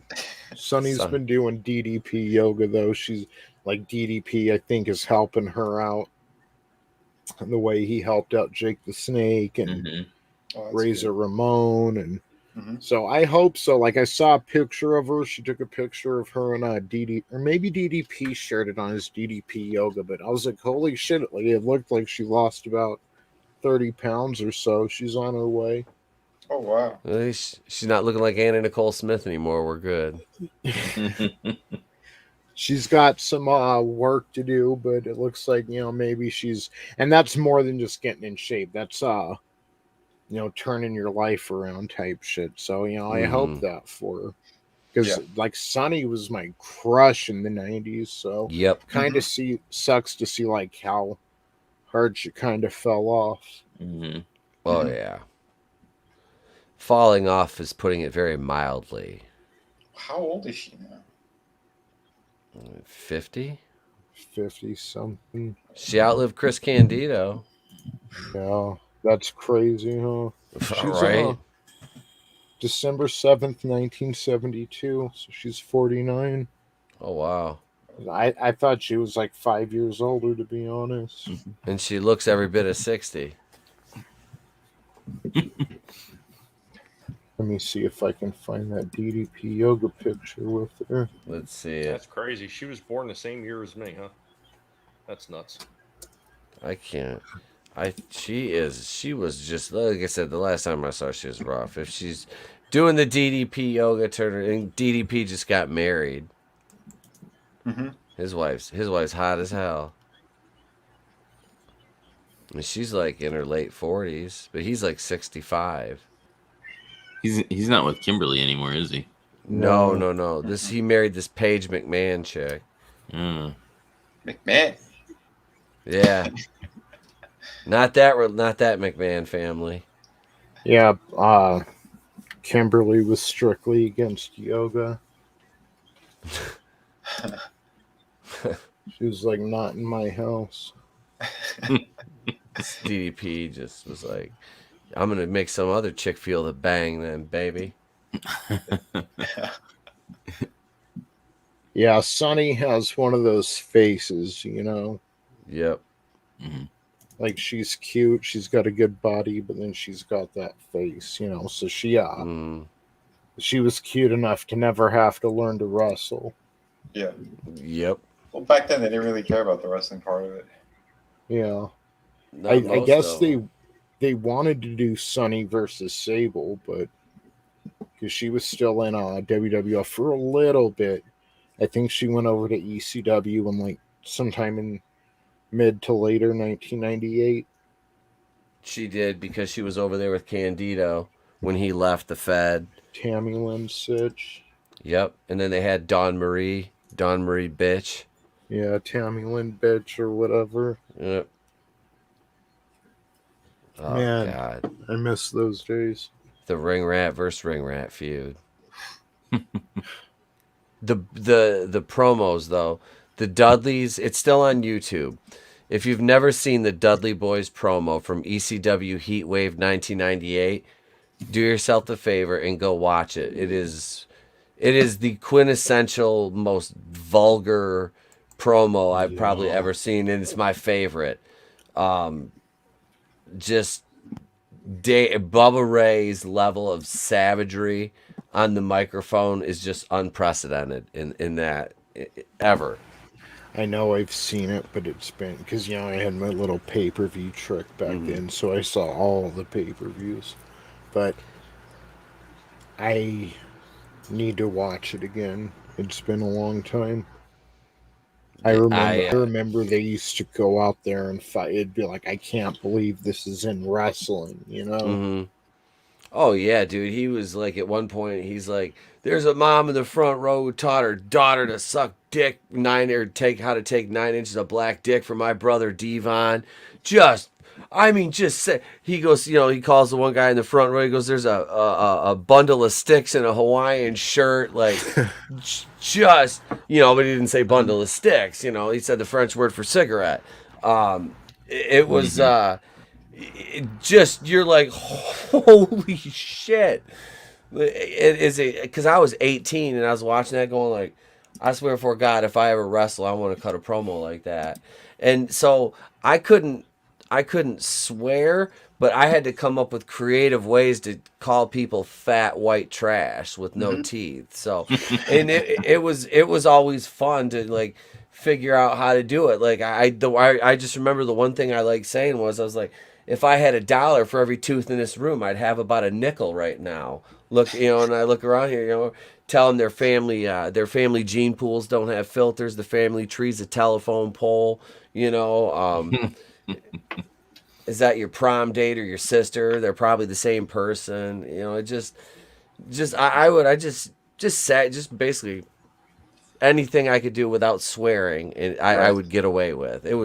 It's fun. Like cutting promos that's like one of the biggest, like most fun things to do in wrestling, especially when you can like just do it off the cuff, Oh yeah, dude, that stuff is always entertaining just to watch. I can imagine just people. Just doing. Oh it. yeah. But you know what the French word is, right? For that bundle of sticks, right? Mm-hmm. Boost it. Sorry. Boosters. You see, you guys got me looking up pictures of Tammy, and I didn't even realize that she had a 10-day hospital stay back in November. Oh yeah. Yeah. Apparently, it had something to do with gallbladder that needed to be removed. She probably had a GoFundMe page, didn't she? I wonder if the surgeon capped it. He's selling it on eBay right now. Was the surgeon Dolph Ziggler? So, Draven brought this article to my attention the other day, so I just want to pull it up here because it seemed interesting. I didn't even read it. I'm like, you know what? I want to read this with the guys because we've touched on this a bit through the past couple weeks. Mm-hmm. Why Cody Rhodes is the best heel in wrestling. This was written December 13th. By Cody Rhodes? No, it's an interesting. I read some of it. I didn't read all of it, but it's an interesting way to like look at why. Even though he's a face, he's actually a heel. Yeah, and he's always heel into his face. He's always kind of come off kind of smuggish since the AEW thing started. His entrance, like everyone, the boys come out through those two entrances, and then here he comes shitting out from the middle of the ring or from the middle of the stage. It's just, he doesn't play the part of what he does in real life very well. He doesn't, and he calls himself the American Nightmare, but I don't think he would ever be able to get to the level of his dad. And it's not even because he's in his dad's shadow or anything. He's just doesn't have that same charisma about him, that same confidence about him. But he thinks he does, Yeah. So this was written by Jimmy Bebe. I'm no gatekeeper. I like to keep things as positive as possible. I like WWE. I like AEW. What is a heel? If you were to look up the definition on Google, this is what you would find. A wrestler who portrays a villain, bad guy, or rule breaker and acts as an antagonist to the baby faces. It sounds simple enough, A wrestler does something dastardly, talks bad about the hometown, or cheats to win, and his job is as easy as that. Or is it? Over time, the perception of heels has become that they need to be cool. Hardly anybody wants to be the true definition of a heel to the core these days, and we can probably blame the NWO for that. When they debuted, it was new and refreshing. The fans saw this group of bad guys doing whatever they wanted, whenever they wanted, and it made them want to be a part of that. Now you have heels that want that same fan perception for themselves. They want to be adored by the same fans that are supposed to be booing them. They want the fans to love them, not for doing a good job, but for being cool. Never in my life did I think that a heel getting heat would be a bad take. What is heat? Let's revert back to Google once again. A negative reaction that a wrestling character gets from the crowd. So, I don't understand how anyone can not get why a heel's supposed to be getting heat. That is their main objective in this business, but for whatever reason, there are fans who think that that doesn't matter anymore. It erases the emotional investment that was created for the sole reason for the fans to get behind a character, and it's one of those things that made professional wrestling great to begin with. Whether you like it or not, you are supposed to want the babyface to overcome the odds. You're supposed to want to see the babyface get his revenge, reach the top of the mountain. It is the foundation of wrestling, and you can't argue that. So let's take a look at some of the top heels today. Roman Reigns, MJF, Seth Rollins, Kevin Owens, Young Bucks, Bobby Lashley. What do they all have in common? They're all heels that the fans absolutely love. Roman Reigns has never been more popular with the fans. See, Roman's always been more like go away heat to me. Mm-hmm. Yeah. And it's not even his... Apparently he's more popular now that he's actually a heel. But like, if he wasn't Vince McMahon's like hand chosen, that just reminds me of when him and Austin would be in the ring, and he'd be saying he needed a corporate champion, and Austin would be in the tuxedo and ends up hitting Vince in the nuts. Yep. And that's what John Cena was, that corporate champion. That's what Roman Reigns was supposed to be. Yep. So, if they would have just let him be and have stuff organically happen, if he makes it to that level, great. If he doesn't, great. He'd at least be on the high mid card. He'd be, good for a babyface champion to defend against on TV or something, And I think that's about as low as he would have gotten anyway, but just, the fact that they handpicked him, it kind of ruined it for me. The fans love seeing MJF, knowing he is going to deliver a promo they will absolutely love. Kevin Owens has always been preferred to be a heel over a babyface. He's just cooler. Young Bucks were boring in AEW until they started acting like clowns, and Bobby Lashley's Hurt Business shtick was the most popular act on Raw for a year. None of those sound like true heels to me. And yes, you can respect the role that the heel is playing, but that shouldn't outweigh the instinct you should feel towards a performer playing a dastardly son of a bitch that you can't help but hate. And that is true. Like everyone, and part of it probably has to do with merchandise. Like if people hate you, you're going to make less money. But it is true. Like everyone's trying to be the cool kind of Shawn Michaels type or NWO type heel. Well, that's the problem, is there's not every heel can get that kind of reaction from the crowd. That takes, in that being said, all this shit I would say to that crowd, they would buy our team rating shirts that look like the NWO shirts.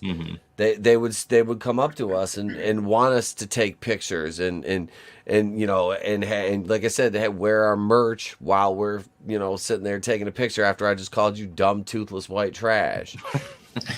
You know, I mean, that was like our whole gimmick. We were basically the NWO, but we were cool, and the fucking marks ate it up, you know, and that's the thing is like we could do it because we looked cool as hell as a stable, all mobbed up, all wearing the same colors, you know, and it was the people like there's, you know, they booed us during matches, but they still loved us, you know. Yeah. And that's what the NWO had, because it's just that it factor. And there's been so many stables that have tried to do that, but it's like they just don't have that it factor to them. You know, like Evolution. What I found like the most compelling as far as heels and baby faces was the Hart Foundation and Bret Hart, and how he would just trash America, but then they were fucking heroes in Canada. Yep.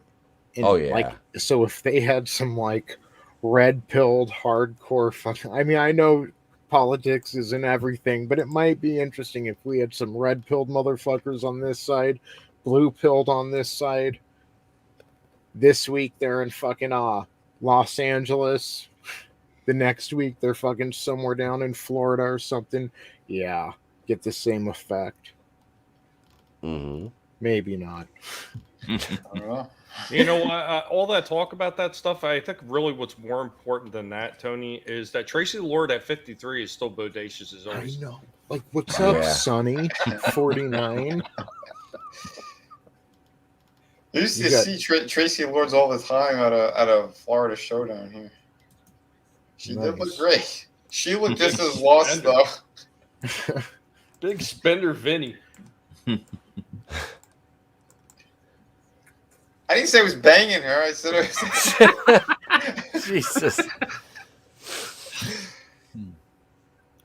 So, yeah, this is an example of a true heel in professional wrestling. People like to call it go away heat, when they dislike someone so much that they want them to just not even be there. You genuinely do not like King Corbin. That's a good heel. You can't use the excuse that Corbin is boring because he has triggered you to have such a strong reaction. You can't try to tell me that he is a bad wrestler when he has two of the coolest moves in professional wrestling. His finisher is one of the very few that has still been protected to this day, and of all of his colleagues will never say anything other than how safe he is. What you can tell me is that you hate seeing Baron Corbin because he has triggered a response. This was the man I was going to crown as the best real heel in the business, but then a new contestant entered the race. Cody Rhodes, the most hated babyface in all of wrestling. That might sound like a crazy thought to some people, but allow me to break this theory down to you. I'm going to give you 3 reasons why Cody Rhodes is actually, in fact, a heel, and why it is such a brilliant character for him to be playing while working a portion of the fans. Number 1, controlling the perception. Cody made sure everyone knew what he thinks of the old tropes of professional wrestling, when he let it be known that he personally doesn't believe that the ideas of baby faces and heels work anymore. Like a politician, he plays into the fans as he praises them for being too smart for that ideology, luring them into a belief that he understands them, respects them, and is willing to mold his character work into something for the new school of fans. But much like a politician, I don't trust him as far as I can throw him. Does he truly believe this about the fans, or is this the work of a man trying to control the narrative? A character that believes he's doing the right thing and is a man of the people, but in reality is nothing more than a Homelander, a villain at heart that plays the part of the hero and is willing to go to great lengths to prove that, even if that means partaking in traditional heel work. And I think Homelander is a great analogy, if that's what he's getting at. His perfectly worded promos are geared to gain the audience's love, but most of the time they miss the mark completely. This comes across as a political baby kissing, but the true intentions are as clear as day. He wants you to believe he is the good guy in every scenario he finds himself in as he tries to control the perception. Yep. Number 2, the dark side.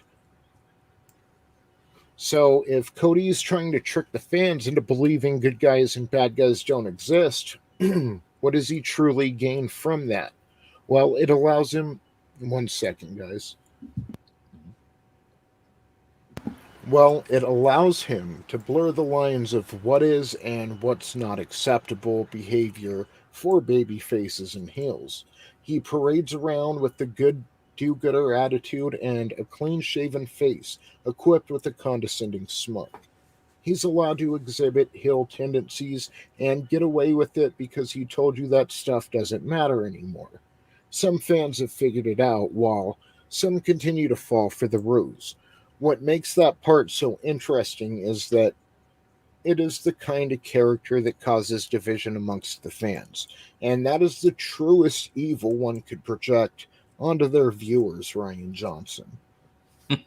Yeah.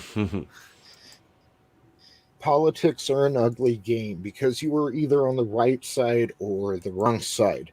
The most heated of arguments will always be with politics, something that is engineered to cause division amongst the people. The whole gimmick allows him to truly present himself as the ultimate babyface while encompassing many of the traits that normally define somebody as a definitive heel. Whereas we have seen others in the past think they're baby faces while doing heel things, I think this is the most effective idea that has ever been, and it is one of the most intriguing character arcs in recent memory for professional wrestling. So my thing is, like, number one, if he did turn heel, he could use a lot of what the author is stating. Mm-hmm.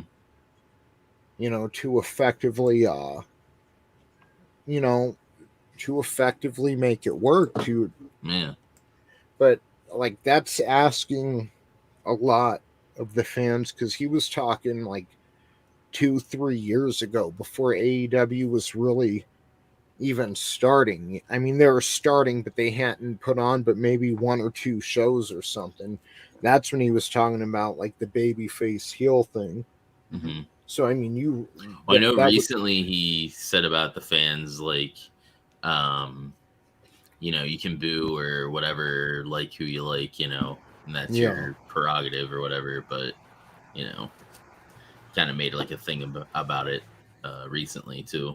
Yeah, I'm just saying that's going back, because I remember, like, of course, people were saying, oh, there aren't going to be heels and baby faces in AEW. They're going to keep track of your wins and losses, but I mean, that was a big thing back then. So I mean, I'm not saying that's not what's going on, and that would be a great storyline if they pulled something like that off, but that's asking fans to remember, like, years ago, this meticulously planned character arc.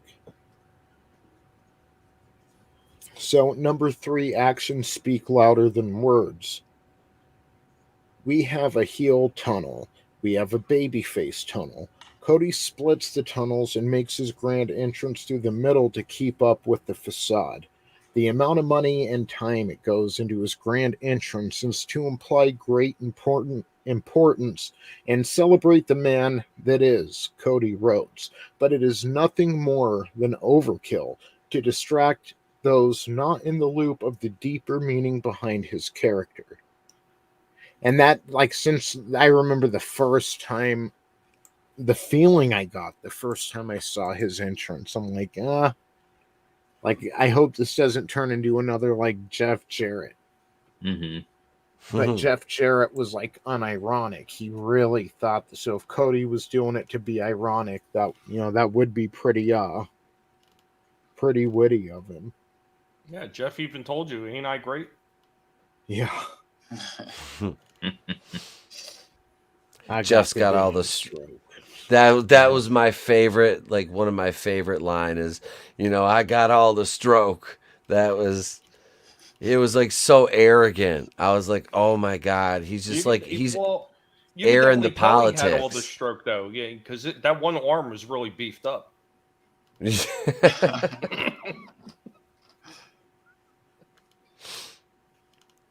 sorry, I don't cut Jared any slack. He's a douchebag. Don't get me wrong.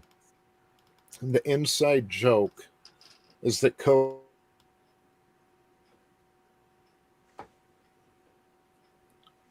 Did we lose him? Okay, so it's not just me. So, all right, yeah. Stop All for a right. second too. I was waiting. I'm like, is it just my connection? Tony, Sound you fine can't hear. to me. Nothing wrong here. It's the one dude from Grandma's Boy.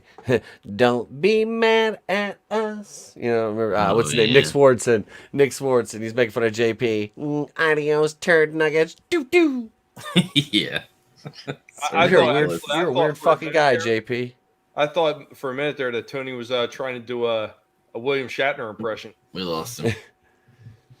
Well, welcome to Tuesday Night Etep, Etepians. It's good to see you again. I'm sure our host will be back soon. Mm-hmm.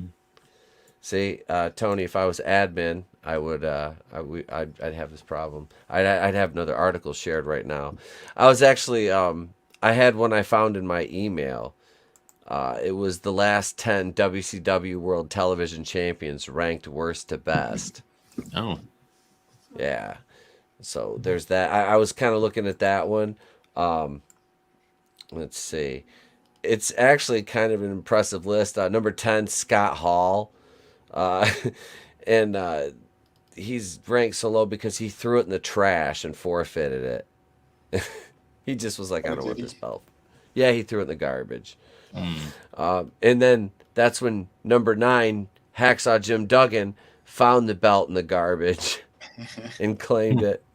And that was February of 2000, and they'd retire the title after that, which sucked because I love the WCW TV title, except they didn't defend it on TV for a while. It was stupid.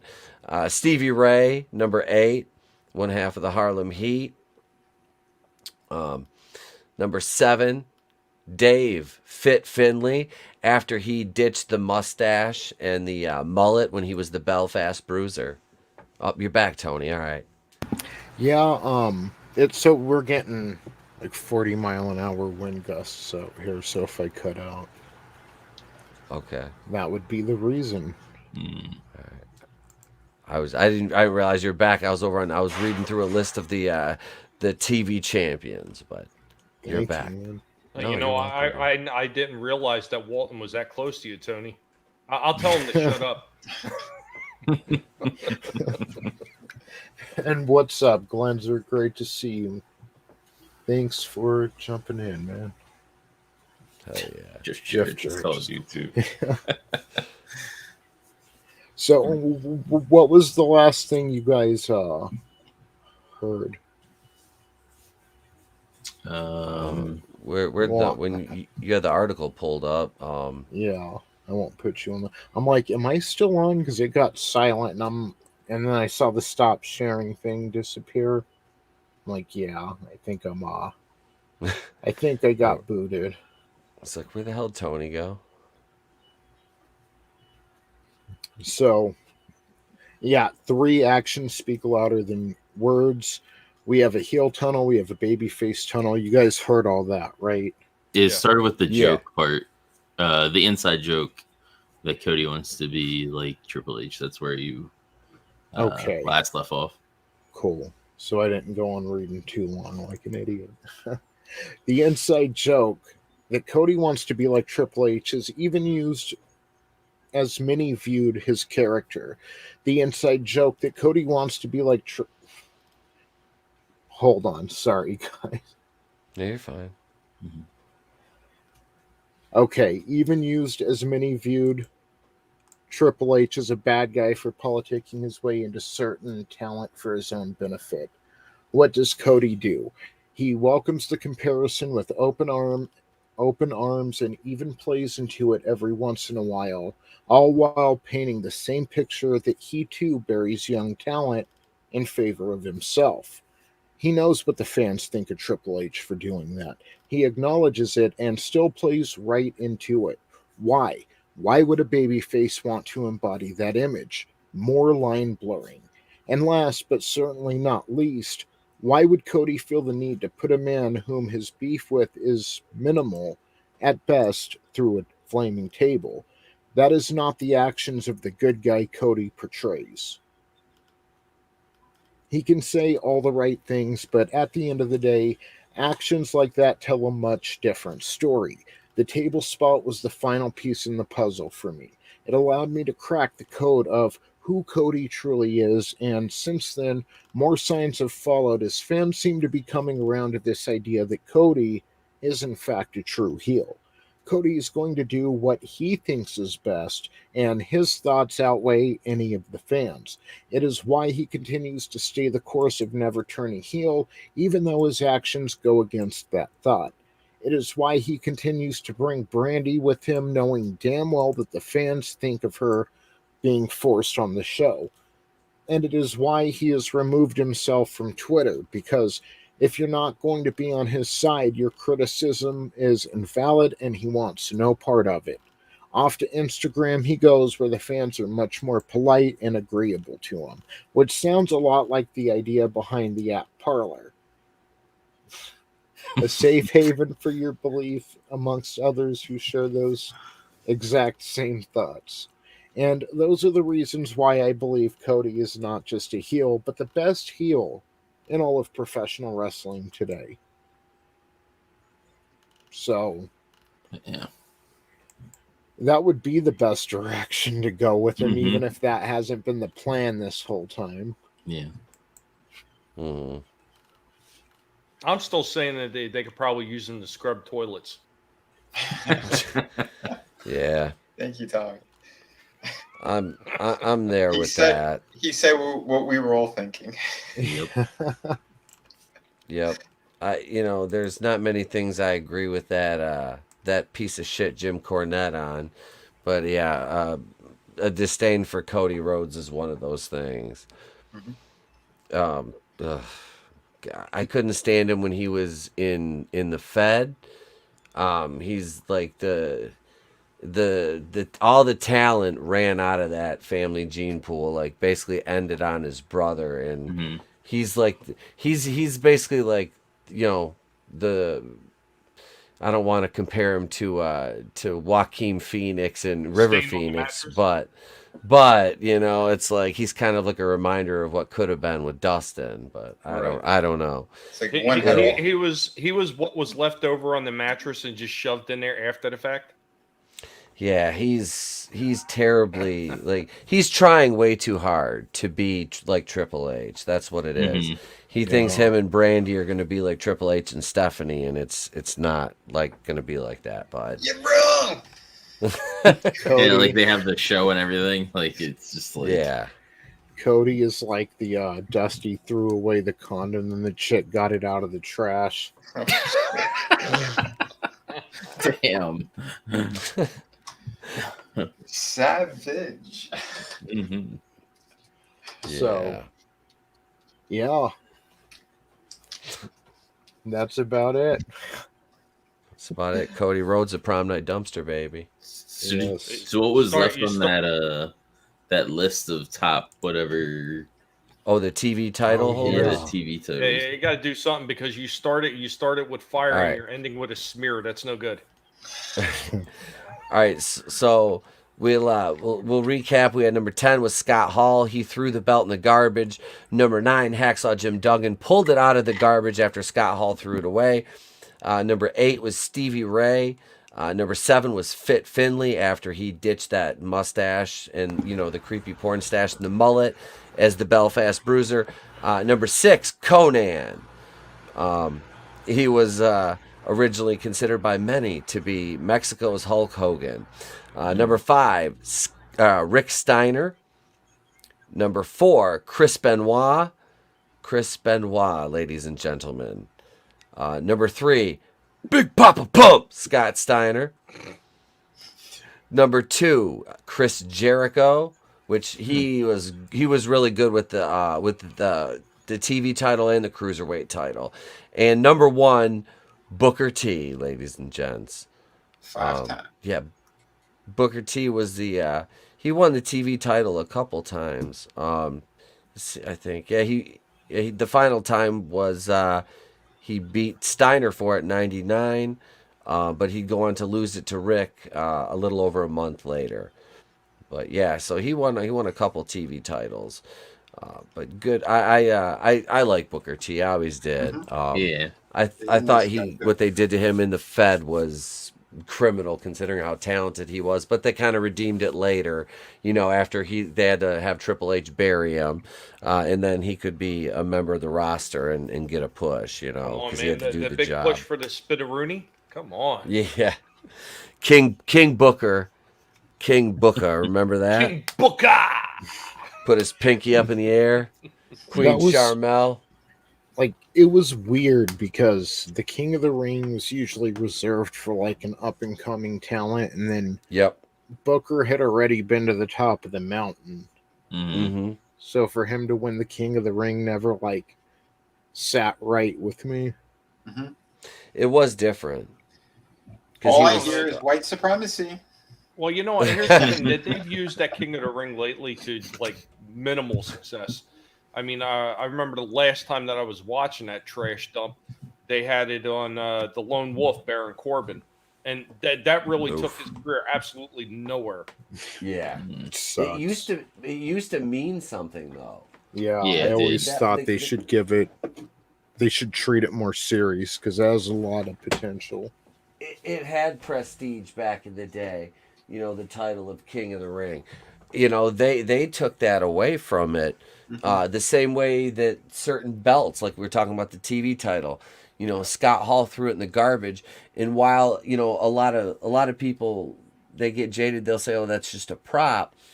It's a prop to the boys, to some of them. To me, like when we got the tag belts, I was proud of. I took them. I got to take them home with me. They're like, you're holding them. You can take them after the show. So they were in my gear bag, and I was proud to have.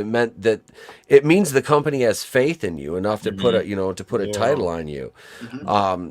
That's why it's like you treat those belts with reverence. It's a prop to the audience or to you, but to the audience it means a lot in terms of story and context. So yeah, that was, and I love Scott Hall, but that was a shitty move. But I mean, let's be honest, in 2000 he wasn't exactly in his right mind. No, I can hear it now. I can hear right outside the bathroom, like, what are you doing in that belt? I'm just in here with my belt. Everything is fine. Shit. Do you have any Coke? Yeah. Anybody? Hey yo. Anybody got any blow? Hey yo. Anybody? Over here. Somebody say fentanyl, baby. I heard fentanyl. God. That's good fentanyl, baby.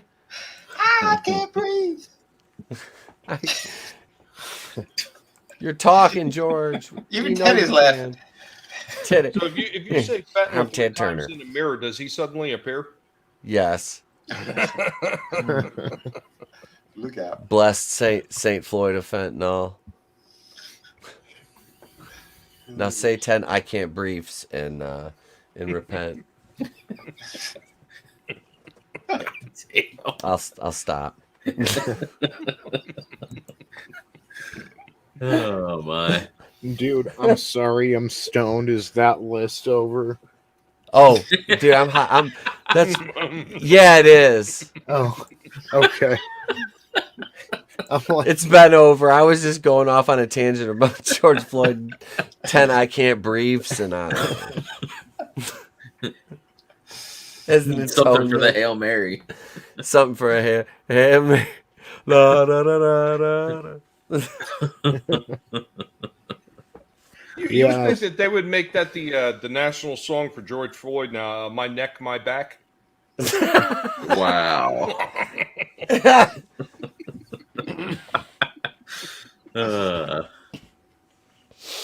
to what he would have wanted. Are there any pregnant women I can stick up? Yeah, I gotta put a gun to somebody's belly. Come here, pregnant lady. Jesus, George, settle down. Look at I'm going to Lamar's class. Lord Jesus, I'm sorry. I won't make fun of I won't make fun of little baby 6 pound 8 ounce St. Florida fentanyl anymore. You're forgiven.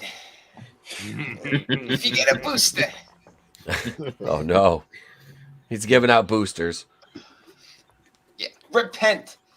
That'll be 3 boosters right now, all in one shot. Get on your knees. Pray to me.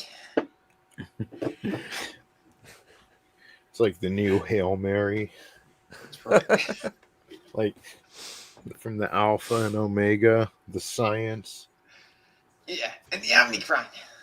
Oh yeah, you do 3 boosters. You take the flu after pill from Pfizer, and you're fine. Remdesivir. Take 5 remdesivirs and 4 boosters to repent. And 4 fentanyls, baby.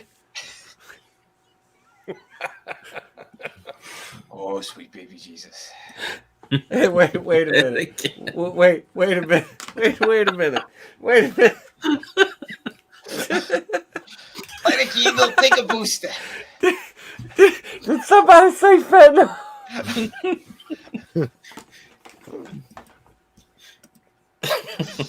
Don Cheadle, you're wrong. We said booster, not fentanyl. Don Cheadle loves fentanyl, baby.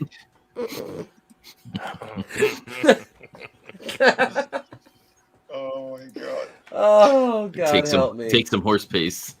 Hi, where's my ivermectin? Fucking Don Cheadle just keeps showing up. Don Cheadle. Ivermectin, Nobel Prize winning. Take it now. Take it all day long. Get that band.video. Infowars.com/store. Support us. We're saving the world and saying fuck you to the globalists. Alex, we heard you played ball with Blair White. All I know is I paid for a lot of abortions. I'm not proud of it. Oh, I don't think he needed an abortion, Alex. You never know. So I told you, 4 boosters and you'll miscarry.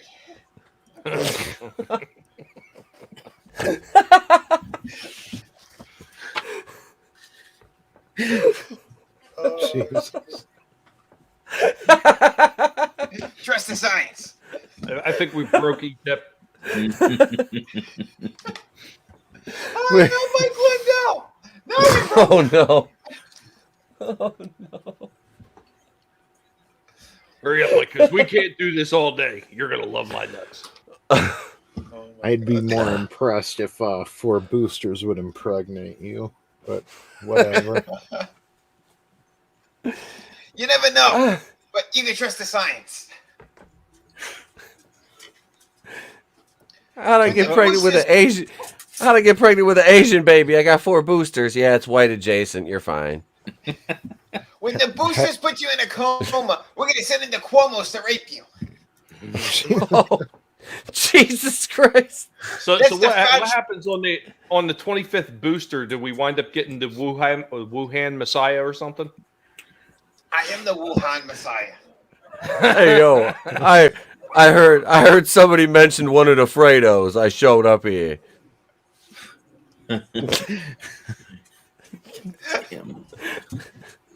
I just want to know from the Heavenly Doctor if we can celebrate Christmas.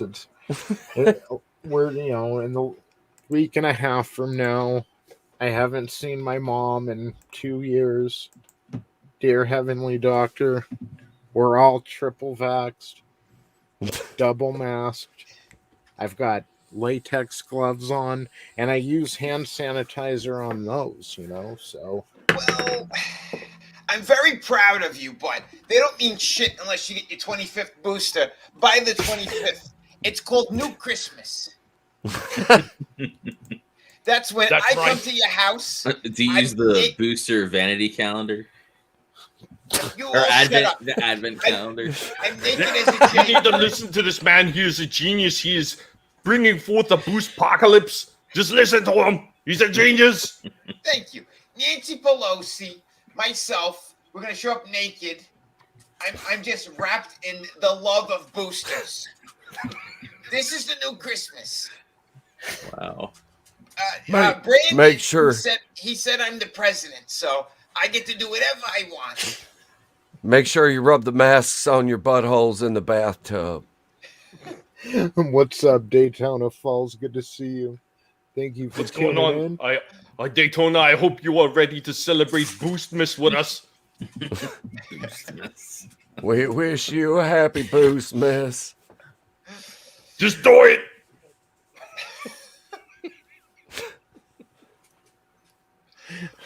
Yes. Happy Boostmas, everybody. Happy. Yes.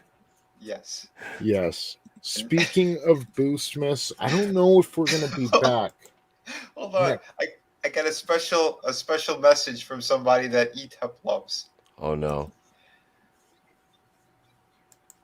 I'm back from the grave. It's Robert Logia.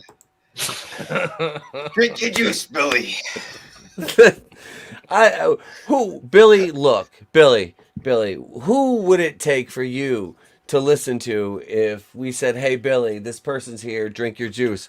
I don't know, Robert Logia. It's got all the vitamins and calcium that milk does. It's Drink a your real juice, thing. Billy. And it's got ivermectin in it. Look, it's Look, it's Robert Logia. Oh my God, it's Robert Logia. Gee, for good God, look, it's Robert Logia. That fucking commercial should be in the Smithsonian because it's a national treasure. It should be. Just like me. The most... Oh, no. The old man's here again. I'm a national treasure. I broke a hip trying to run away from Indiana Jones 6. I'm a Kathleen national Kennedy. treasure, baby. Kathleen Kennedy, she stopped me. She tripped me with her vag lips. She threw it at me, and it tangled up my legs.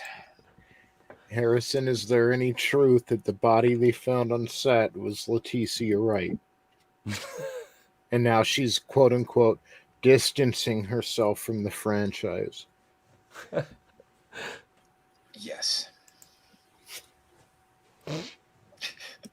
Alec Baldwin shot her. No, stop that. That's a bit of a loaded question. I had nothing to do with that. Nothing ever happened. I don't even know what happened. I wasn't even there that day. That gun was just in the air floating around and went off by itself. I can prove it. Done. Well, it's me, Nancy Pelosi. I'm a little drunk right now, but I like wrestling. Can we start from the top again? As you can see, I'm in my wine cellar. Somebody say Don Cheadle, baby. Oh God. I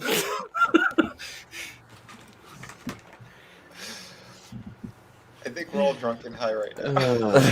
That's funny. Somebody aboard her, please. I'll pay for it. It's It's not like too those late. strippers. It's never too late.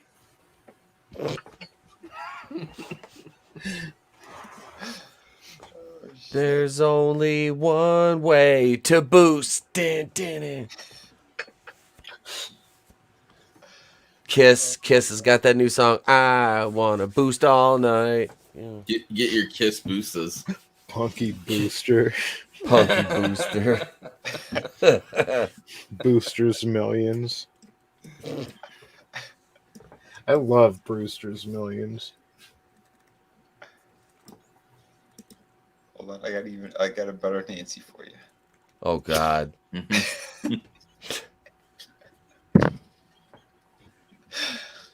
high as shit right now. Someone give me another vodka. She's all, well, you have to path it to find out what's in it. Hang on a second, dude. I fucked over every American.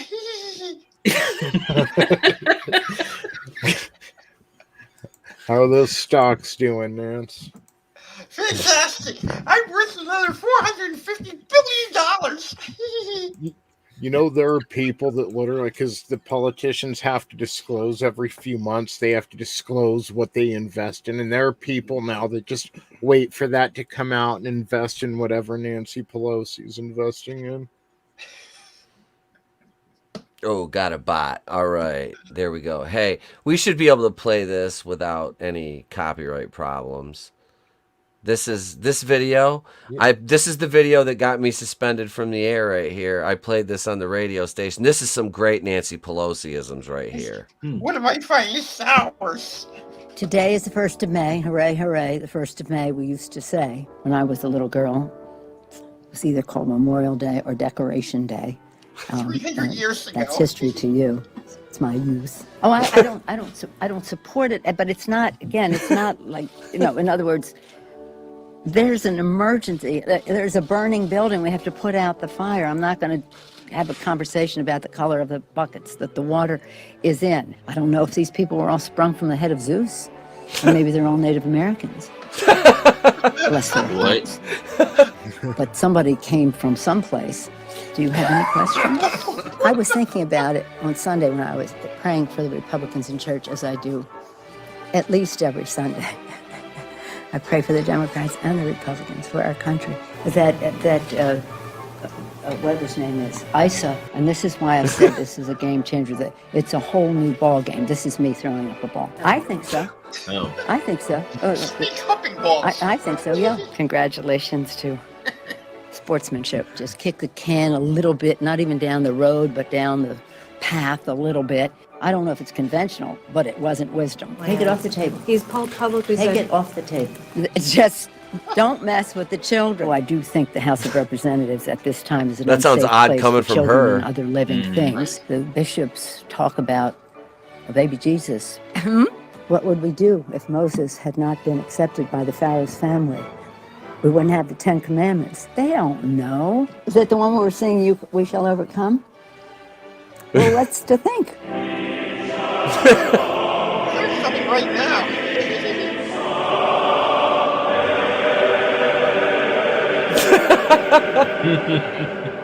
You mean that I was smiling and singing and... Well, maybe they were being pulled too tightly. I don't know. Anyway, I just loved yesterday. I just thought it was the best thing.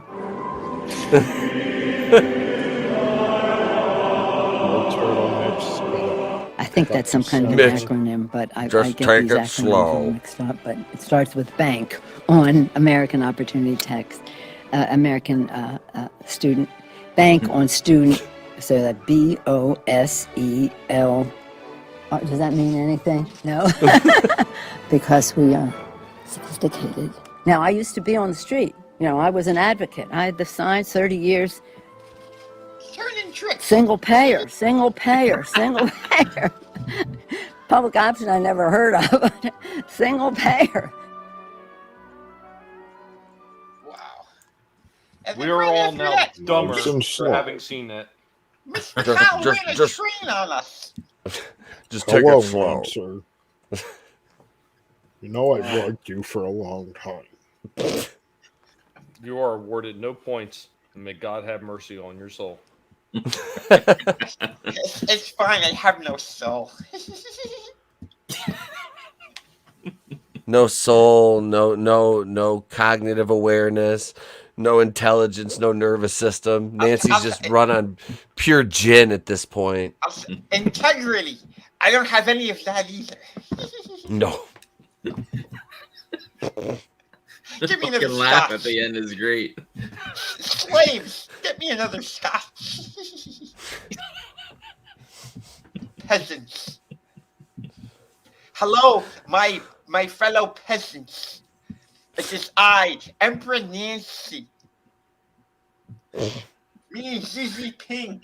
We're gonna rule the world. I'm next in line to be president after Heels Up Harris. That's right. I'm gonna take out that hyena. You're gonna see my crusty old hands push her off a flight of stairs. Anybody ever notice when she gets really blitzed, she starts to sound like Sylvester? Sylvester the Cat is Sylvester Stallone. She just goes waiting. into the Rocky mode. No, I'm waiting for her to slip up and like just one time, just like fuck attacks. I'm waiting for it. You know It'll who happen. sucks the succotash? A lot of those celebrities over on Pedo Island.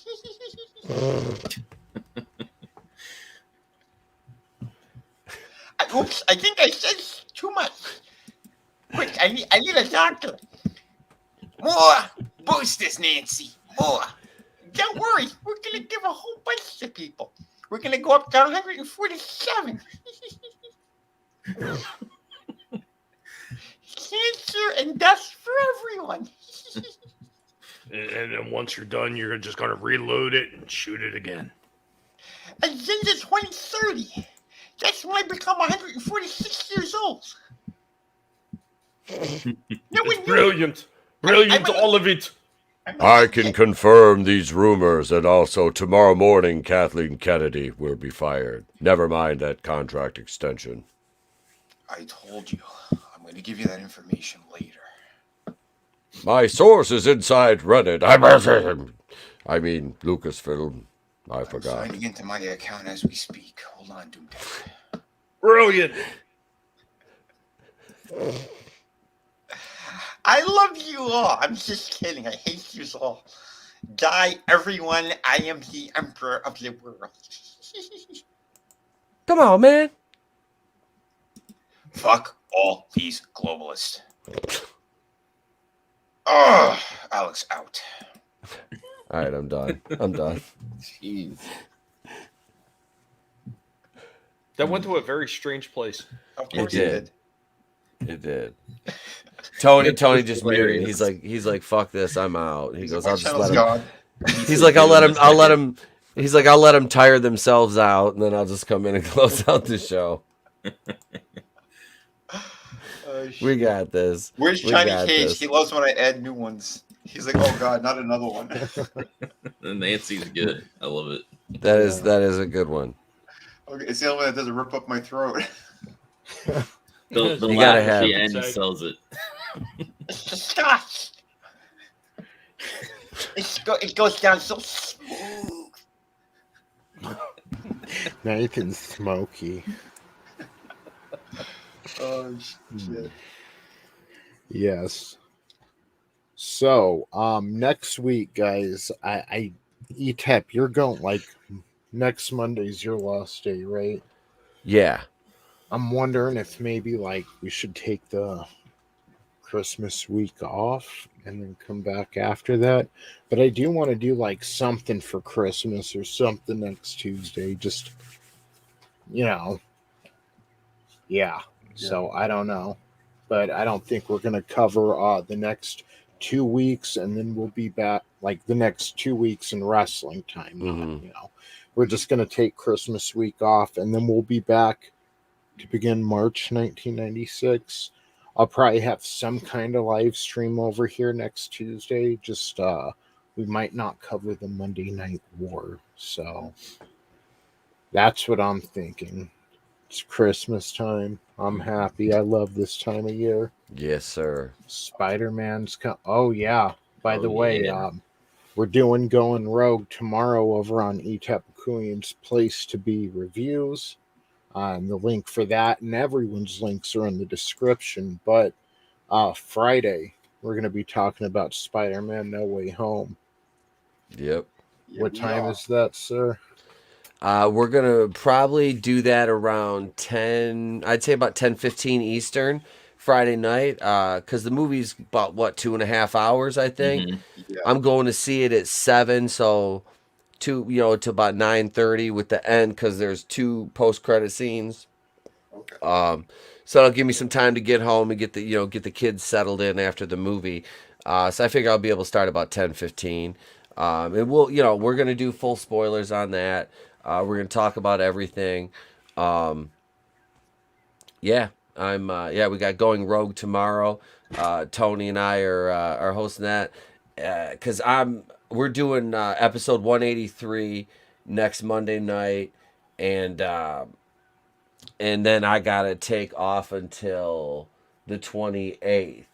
I'll have a few videos ready to upload for the next week. Some just small little things, and then we'll be back on the 29th for live streams, because the 27th is my wife's birthday, so we're not doing a show on her birthday. But yeah, we'll do on the 29th, and then yeah. And then I'll have some more content coming up before New Year's. But yeah, I'll be off next Wednesday, so that'll be the cutoff, because like I said, I'm going out of town for Christmas on the 21st. So yeah, we'll do the Monday night show, and then be off through the holidays. Yeah. Sweet. And yeah, Daytona Falls, like, if you want to jump on next Tuesday, I mean, I think I want to do some kind of live stream, so we'll just see. I'll think about it throughout the week, and anyone else who wants to come on next Tuesday, you guys are obviously more than welcome. Cool. Etep, what else have you got going on? I'm still working on that Hit Monkey review. Because I hate myself completely. But Dylan actually, it is. Dylan messaged me today, and he's like, "How's it going?" I'm like, I was being nice. I was like, "It's going great. I really enjoy this show. Going a lot like those Mankind promos. Oh some yeah, dark dude. basement screaming at a rat. I had Mr. Beans, and I was screaming at him. I was like, and then you started messing with the ornaments of the Christmas tree, you little shit. No, so but no, I got that, and a few other things I'm working on, Christmas themed stuff. I'm gonna be talking about a Christmas classic. In my eyes, anyway. No, I did Die Hard last year. Yeah. So this year we have. I'll be talking about Gremlins, which is a holiday classic. So we'll be talking about Gremlins. Did somebody call me? Out. I heard Gremlin. and a few other small things. So that's what we got going on. I'm also small. Oh, you got Walton? Yeah, we got a step ladder for him. But we'll figure out who's on the show tomorrow night, and we'll announce that on Twitter tomorrow. Sweet. I'm looking forward to it as always. All right, man. I'm especially because I like Friday and Saturday night streams and stuff. Anyway, like Vinny's chill stream is awesome. Cool. I'm looking forward to the Spider-Man stream. You want to come on this week's chill stream? Sure. Cool, man. I'm there. Excellent. Sweet. And while we're at, what have you got going on, Vinny? Right now I am still currently working on these great pages. I got about 2 pages left to go for pencils and inks, and then I gotta color like that last kind of act of the book. But yeah, this thing's gonna be ready the first quarter of 2022. But I'm telling you, this is some of the best work I've put out. I cannot wait for you guys to see this. But yeah, I'll be doing some streams this week. I'm not doing Friday because I'll be in the theater. We'll be watching the movie and then heading over to Etep's. But the day before that, going to be hanging out with Tommy over on his channel for the retro show that we got over there. Yeah, collectible pass. Yeah. Well, I was thinking of the topics because over here we're doing wrestling, but over there we're doing toys. And it's a beautiful thing. I don't know. Should I do a review too on? You're doing the DeLorean, right? For this. I was supposed to try to get the DeLorean and the Electron, the Ecto 1. Okay. Because I actually my DeLorean arrived. I got it too. So I don't know. Do you want me to do one as well? Before the show? No, it's up to you. I've actually had mine sitting here for like a week. Okay. Well, I don't know. Maybe if I got time tomorrow, I'll record something. But I do have the Optimus Prime one up, and that thing is killer. So if you guys haven't seen it, go check that out. That was a bootleg, well, a third party from a company that doesn't exist anymore because the owners got arrested by Marvel and DC. But That piece is absolutely epic, and I'm so happy that I have it. But go take a look at it. Yeah, badass. Great looking. Yeah, that thing is sweet. I just gotta get the decal for his shoulder, the Autobot sign. But yeah. So yeah, I'll be streaming anyway. Like I said, on Sunday is the chill stream. I might have some more toy reviews up before then. Yeah, I'll be jumping on some other streams too. Oh, I just should be on. I might pop in Red Gaze before Tommy's stream. I might do that, but yeah. Yeah. Wait, is there anything tomorrow? I don't think there's anything tomorrow for me. But well, I'll be working regardless because I got to get this book done. And I can't wait because there's so much great stuff I got in the works for 2022, and we're gonna be doing more stuff too. You guys like more of the Pelosi's, and I'll do more bits if you guys want that. Yeah, fun stuff. But yeah, man, thank you. I love being here. Everyone in chat, everyone on panel, you guys fucking rock. Yeah, man. Thank you, and thanks for being here. Anytime. Tommy, what have you got going on, bro? A headache. I actually got quite a few things going on. I've been lost in thought all freaking week. Actually, I've been lost in thought since last week. So, but yeah, I mean, I'm still doing Monday 6 p.m. doing going old school retro discussions. Of course, like Vinny said, this Thursday we got a Rogue Entertainment collectible pass going on. Yeah, going to be talking. I should have both of those reviews ready to actually put up there. Vinny adds one too on it. But I was going to do the DeLorean Transformer crossover from Back to the Future Transformer and the Ecto 1, which is called Electron from Ghostbusters and Transformers. So, got a few things going on. Some other stuff in the works. I'm trying to do some more guinea pig videos. I actually seen one of my shorts, my guinea pig shorts, actually do fairly well. It broke over 1,000 in a few days, which I was kind of surprised. Sweet. Hell yeah. Dude, congrats. That's awesome. Yeah, everybody loves a helmet now, apparently. Lord Helmet. Darth Helmet. Excellent. That pig's going to be a star. Sweet, man. That's it. Nice. Make money with those guys. You want to be a star, don't you? Yeah. You don't have to go on an island. Well, it would be nice if they could feed themselves. Yeah. Yes. Yeah, and they'll let you know too if they ain't ate. Oh, they were yelling at me earlier. We got this new one, Kisses, and so my one guinea pig booger, she used to be like the big talker, and she still does, but this new one we got, Kisses, she is bitch is whistling, man, like loud. But I like it, so thank you for being here, man. I appreciate it, and it's great to stream with you always, Tommy. No, it's my pleasure. I was so happy when you actually started to stream because I don't think there's enough people talking about this old school wrestling stuff. I know I've been in a little bit of funk tonight with it, but yeah, I've been in the funk for, like I said, for a week and a half actually. So yeah, I apologize for that.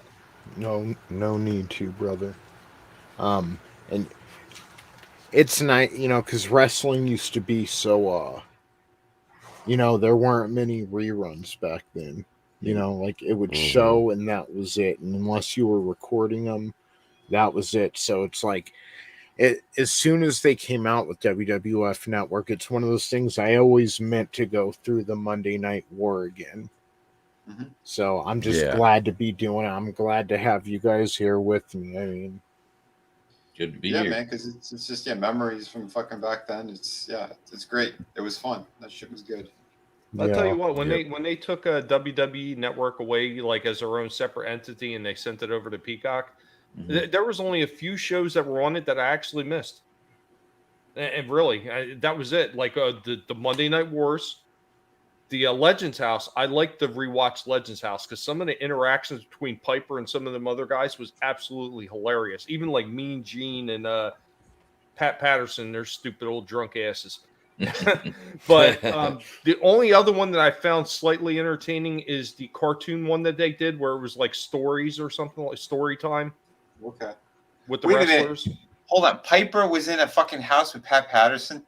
Oh yeah, the Legends Yep. House. Yeah. Oh Yep. my They had Yeah. him there. They had Tony Atlas. They had Roddy Piper. They had Hacksaw Jim Duggan. They had Jimmy Hart. shit! I want to see this now.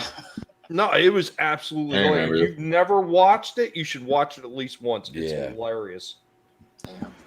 Yeah, I need to get. I forgot that was one of their like original programs. That they, yeah.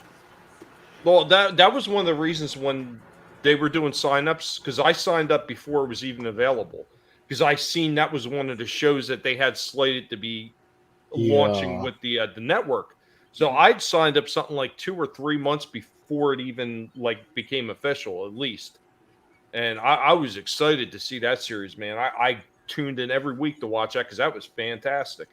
Yeah. And it was such a shame that they didn't continue it, because they had such great opportunities with all these other older wrestlers that they Mhm. could have brought in and the situations they could have created.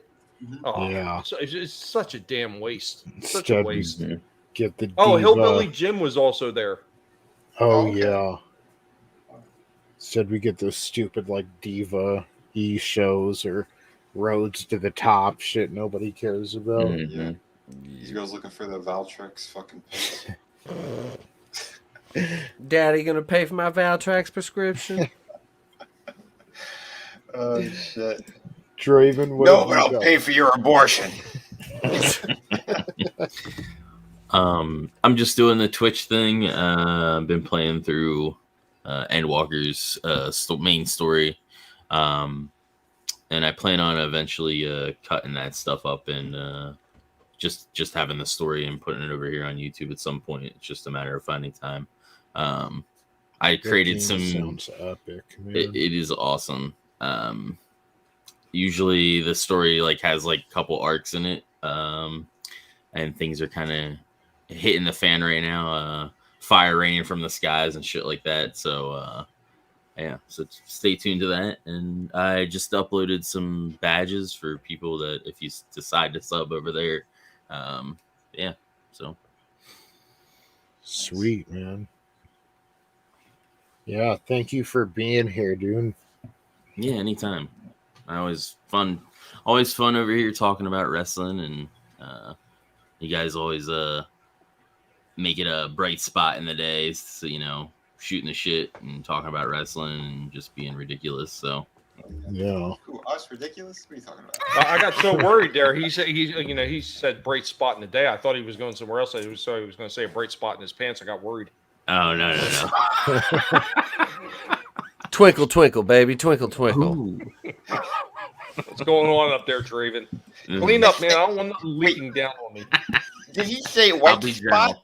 or wet spot? Because it could have just been my vodka. I spill it sometimes. Oh my.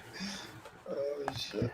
Yeah, everyone. And make sure, I mean, yeah, make sure to get your Oh, God. rest, okay? Because we got to all wake up early tomorrow, watch Hawkeye. Oh, I forgot about that. Ew. Yeah. gonna I'm have to watch breaking that my before boycott to see Spider-Man. So Yeah, Yeah. I think it's Spider-Man and that fucking Doctor Strange movie. What Yeah. sucks is that, like, I remember 2 years ago, I'm like, geez, all that's really coming out that I want to, maybe a year ago, it was like Spider-Man and Doctor Strange, and now it's a year later and they've announced other stuff. And I kind of want to see Guardians 3 as well, I guess. But Yeah. like I know I'm gonna want to watch that. Well, there's a PSA I want to throw out there real quick, and this regards the Spider-Man movie. So if you are planning on going out to see Spider-Man and you go to your local theater and you see a guinea pig standing outside of there, he is offering his services. He is ready to give you the full disclosure of what's going to happen in the movie, and basically what it is, you pay him $5 and he's going to kick you in the balls. So you can skip the theater experience and just see my guinea pigs outside of every theater this year. and it's Swift kicking the balls. Yeah. Did they do it as Willem Dafoe? I can't wait. Spider-Man, come out and I've- play. I've been waiting for little guinea ninjas. A special thank you to the collective for that. But I mean, look, there's nothing coming out that like that's what sucks. It's like, well, for now I want to see, Spider-Man, which apparently is a kick to the balls, and Doctor Strange, and that's kind of it. But there's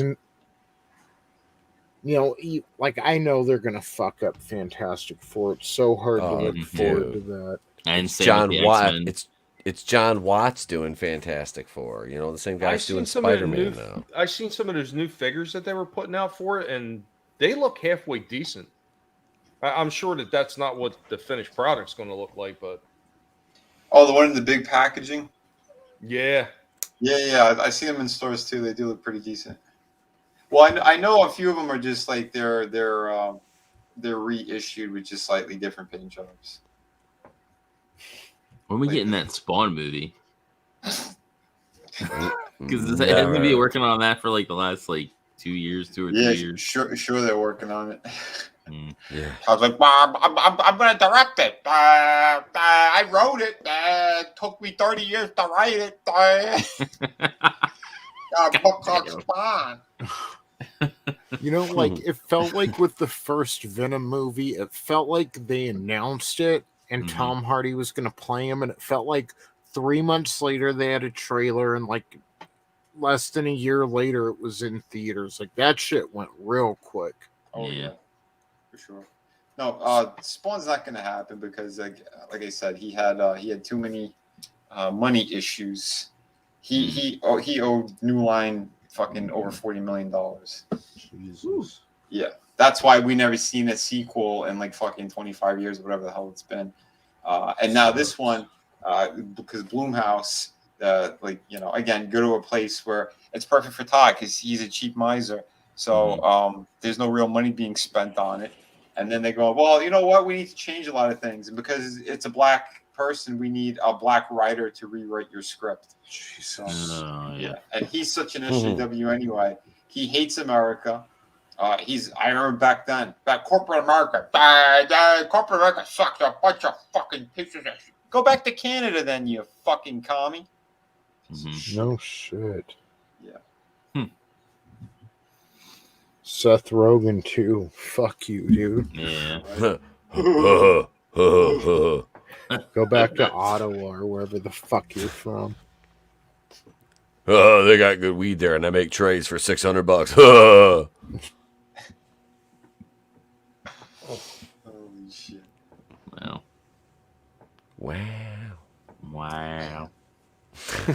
All right. Why? Oh shit! I just turned my head. You know who's on television right now? Oh no, who? Etep. Who? Mike Lindell. I see those commercials. I seriously I don't even hear his voice. I just hear your voice doing his voice now.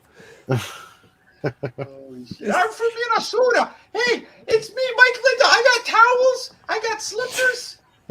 Coke. Who's got Coke? I don't got Coke anymore. What did you say? He's got steam room towels? Yeah, something like that. So tell me, Jimmy, have you ever gone to a Turkish bath? Oh my. With Mike You like Lindell? movies about gladiators, Mike? You ever been on Epstein Island? Twice. I feel like with Mike Lindell, like Cowley came true. You want to? Hi, Mike. I knew I could either keep smoking crack, or I could get these people their towels. No, darling, I do not want to get high. Don't you take me to the funky town? That's my code. Oh, that shit's great. Is that the code? No, it's a melody to funky town. Seth Rogen went something, but I mean, he was never fantastic, but it seemed like he still breathed oxygen and knocked up. Mm-hmm. Maybe pooped once a day. Now I don't know what, No. Whatever he's doing, it ain't breathing oxygen and pooping once a He's day. hooked onto a human centipede with Sarah Silverman and Jimmy Kimmel. Yes. And Why he's the ask middle. why? Try but dry. I remember wasn't it? No, it was Bud Ice that had the penguins that were like doobie doobie doo. Remember those commercials? I just No. remember the frogs. Yeah, same. Fuck the frogs. Frogs are fucking gay. Didn't they have Frogs. one where the gators like ate the frogs or something? I don't know. Maybe they're drinking the Budweiser down in Jersey. The gators ate the gay frogs. Yep. Now they're gay gators. They're gay. They're gators. Gators. Where's my gaydar? Definitely like a pot conversation. Yeah. it is. Yeah. Holy shit. Oh. You know what my drug of choice is, everybody? I was playing the American Gladiators NES Classic game the other day. I forgot how fun that was. Yeah, you mentioned that in a That was private fucking chat. great. I'm like, American Gladiators, man. Like, Yep. the NES game. 8-bit American Gladiators, great, and it's just dun, dun, dun, dun, dun, You know, I'm dun, friends dun, with dun. an American Gladiator, right? Which one? Titan. Michael. Oh, really? Yeah. I did That's a couple awesome. of I did a couple of T-shirt designs for him and shit. We were supposed Nice. to do a couple of projects, but he's a bit of an egomaniac. Can we get Mike Adamley on the stream? Mike Adamley. Oh my God, he was the worst commentator I'd ever fucking heard in professional wrestling. It's because he didn't know it. No, he knew nothing about it. He was like the announcer on American Gladiators, and Vince is like, "Oh, I'm gonna hire him." Him So and Larry Zonka. They brought him up, and like he's trying to he didn't know the wrestlers' names. He'd go to see Mm-mm. Jeff Hardy, and he'd call him Jeff Harvey, and I the remember fans that. were just fucking eating him alive. Jeff Wow. Hardy.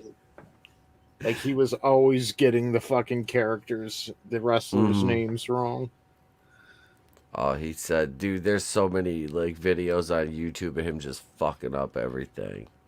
Yeah. It's great.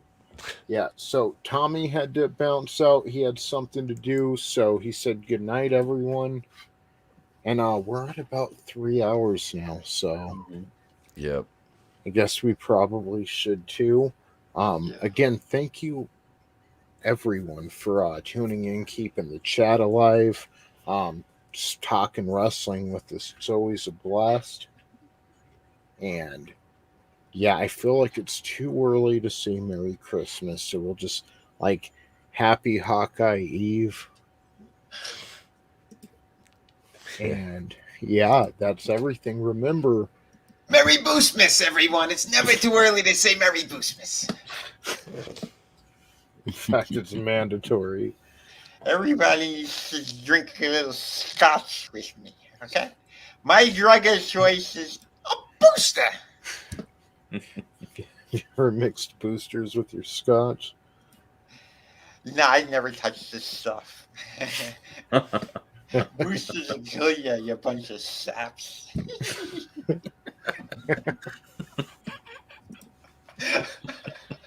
Ladies and gentlemen, they are not pop culture. They are agenda. We are pop culture. So get your boosters and good night.